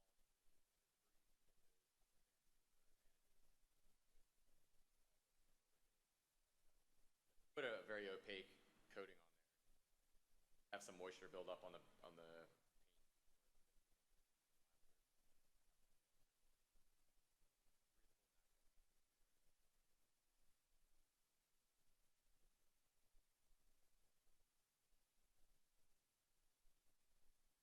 I don't have the numbers on me right now, and but depends on your approach. So if you design a house with hempcrete in mind, house as the biggest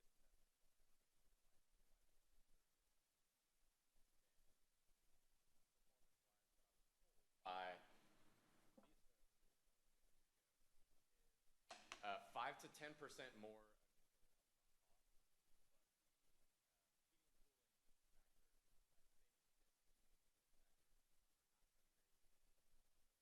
How good.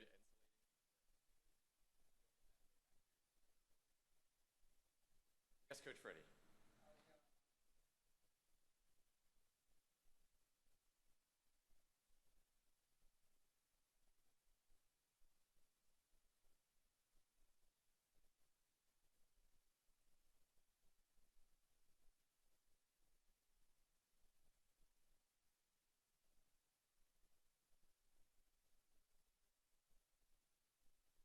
Yeah, and right now the majority of all the herd,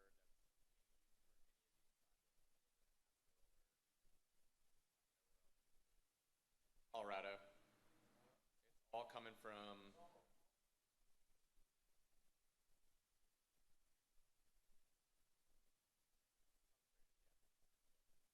Right now, most of the shiv.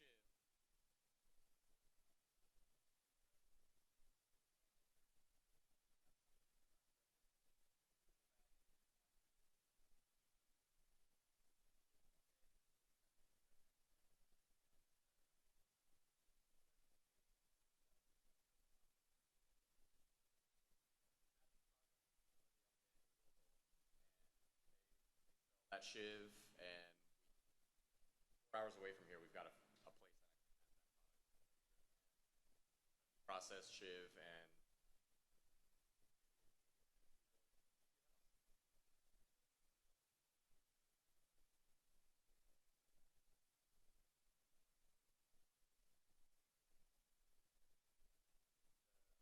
Got about 50 or 60 years.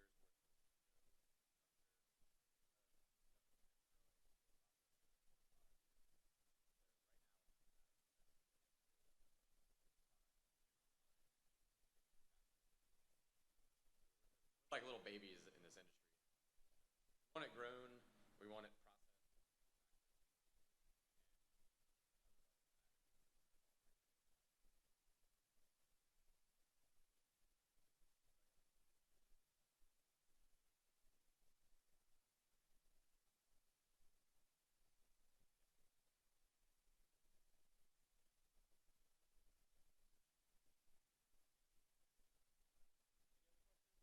Olin? Yeah. Yeah, that's a finished block.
Hello, hello, hello.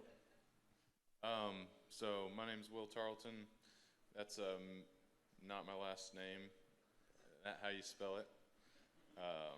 Tarleton. That's not what I'm here to talk about.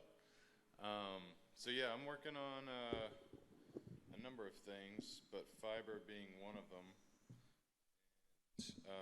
My good friend Casey Lynn over here, she could raise her hand. She the fiber farm out in Tracy City.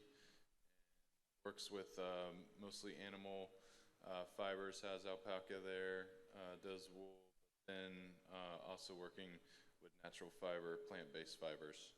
So our, I don't know what's going on. Just get this. Hello, hello, hello, hello, hello.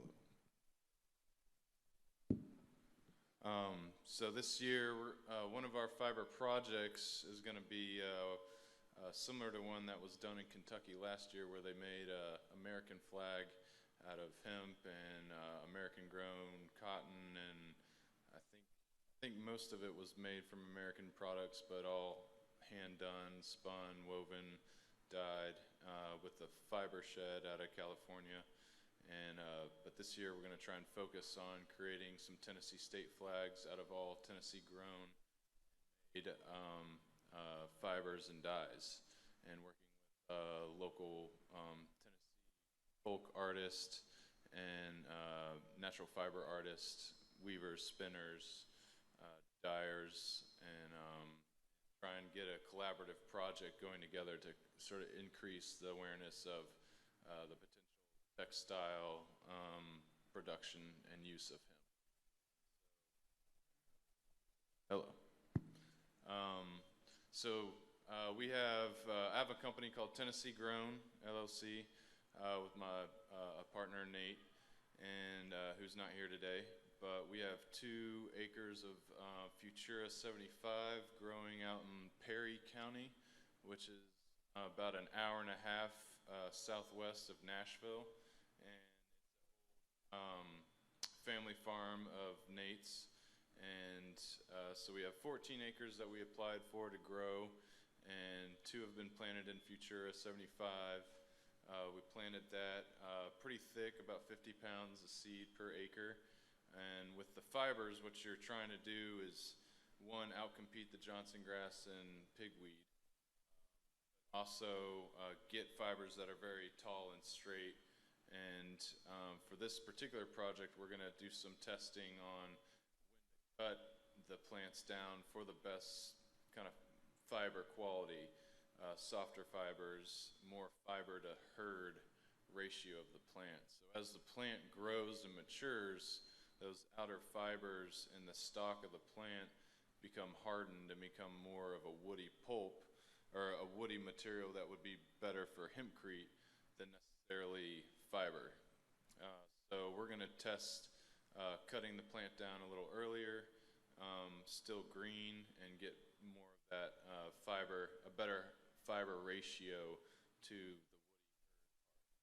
Hopefully doing that, have easier material to work with for the spinners and the weavers, and maybe a better, softer fiber that could also be blended potentially with alpaca or wool or animal-based fiber. And so, in talking on the fiber issue, we're also having an event in Nashville July 9th at my farm in Nashville, and more information will be on the TNHI website and our website, TennesseeGrown.com or tngrown.com.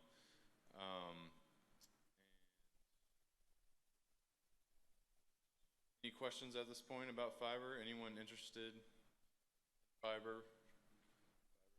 Fiber, cool. So another thing that's happening on the textile part is there's an organization called the Nashville Fashion Alliance, who is a trade organization that's been spearheading the reshoring of the textile industry in Tennessee, as far as bigger corporations, manufacturers, weavers, seamstresses, that kind of thing, and bringing a lot of that industry back here to Tennessee already. And Tennessee and Nashville in particular actually has one of the highest concentrations of designers and artisans up there with Los Angeles and New York, and is slowly trying to move to establish itself as being a hub regionally that supports that reshoring of the textile industry. So Nashville Fashion Alliance is a big help.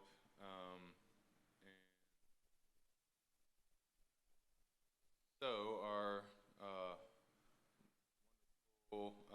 Miss Casey Lynn did a prototype of the flag so far using hemp and cotton. We've got indigo and madder dye. So indigo, this bluish color, indigo color, comes from the indigo plant, and it is also being grown here in Tennessee. And then madder, this red dye, comes from the root of a madder plant, M-A-D-D-E-R. And so those are two plants that we're going to try to source most of the dyeing for this flag project to complete a full circle of having a grown-made Tennessee flag here. Here's just a small prototype, and there are details, maybe copyright details on how the positioning of the flag and the stars all go, but we'll have that down, I'm sure, by the time.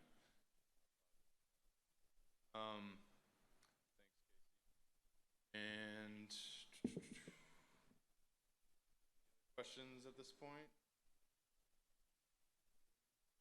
So another big thing is how do you process and get from the plant to something that's actually spinnable or weavable.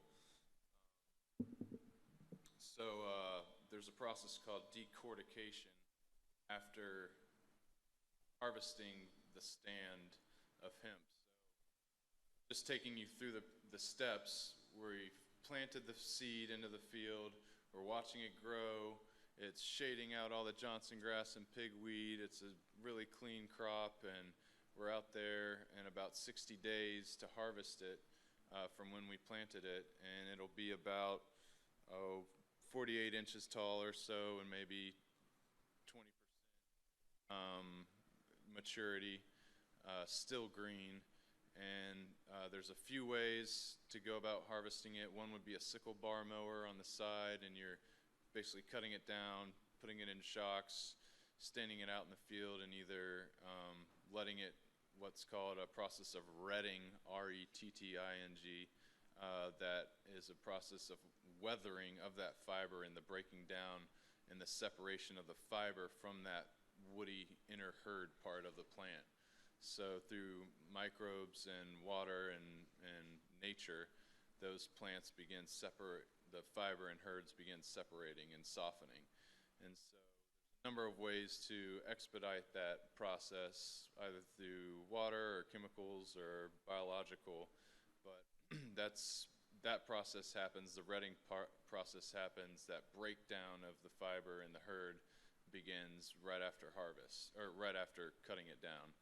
And so cutting it down, letting it sit in the field, or shocking it, or leaving it over winter, that retting process begins. And then storage is either drying it, keeping it dry, and getting it to a disposition that then can be fed through what's called decortication, which is the mechanical separation of the fiber and herd part. So usually there's a lot of big spinning gears and metal flying everywhere, and plant material getting pushed through, and separating that fiber and herd, literally a pile of bass fiber, or what becomes bass fiber and what becomes the woody pulp stuff that you would use more in hempcrete. And so once you have that bass fiber, then it needs to be either softened or combed, or those strands, those individual strands of fiber become separated even more, softened softened or state that can be spun into yarn, or what would be considered yarn that then becomes weaving and putting on a loom. So the biggest thing is as far as spinning goes, is how long you want those fiber lengths to be. Are we making rope? Are we making the soft t-shirts? It's all going to depend on the longer the fiber, the more strength it's going to have. The less of the fiber, it'll be less strength, but you could blend it with other fibers. Cotton, for instance, has a fiber length of about 1 inch to 3 inches, 3.5 inches, something like that. And in order to blend it, you need similar length fibers all going through the same. Once the fibers get spun, then they get put on a loom and woven, and that's where that flag, that metal part would be what would be considered the loom. Is that correct? Would be considered the loom, and that's what everything gets tied to and woven through.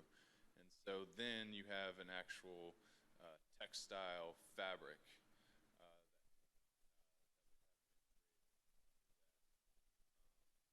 That's how you get a textile. Now, to scale that up, where we're at right now is very much a cottage scale. We're not talking about thousands of pounds of material. We're talking a few hundred to 1,000 pounds of material, but which you can easily get off of an acre or 2 acres, get a couple thousand pounds of fiber.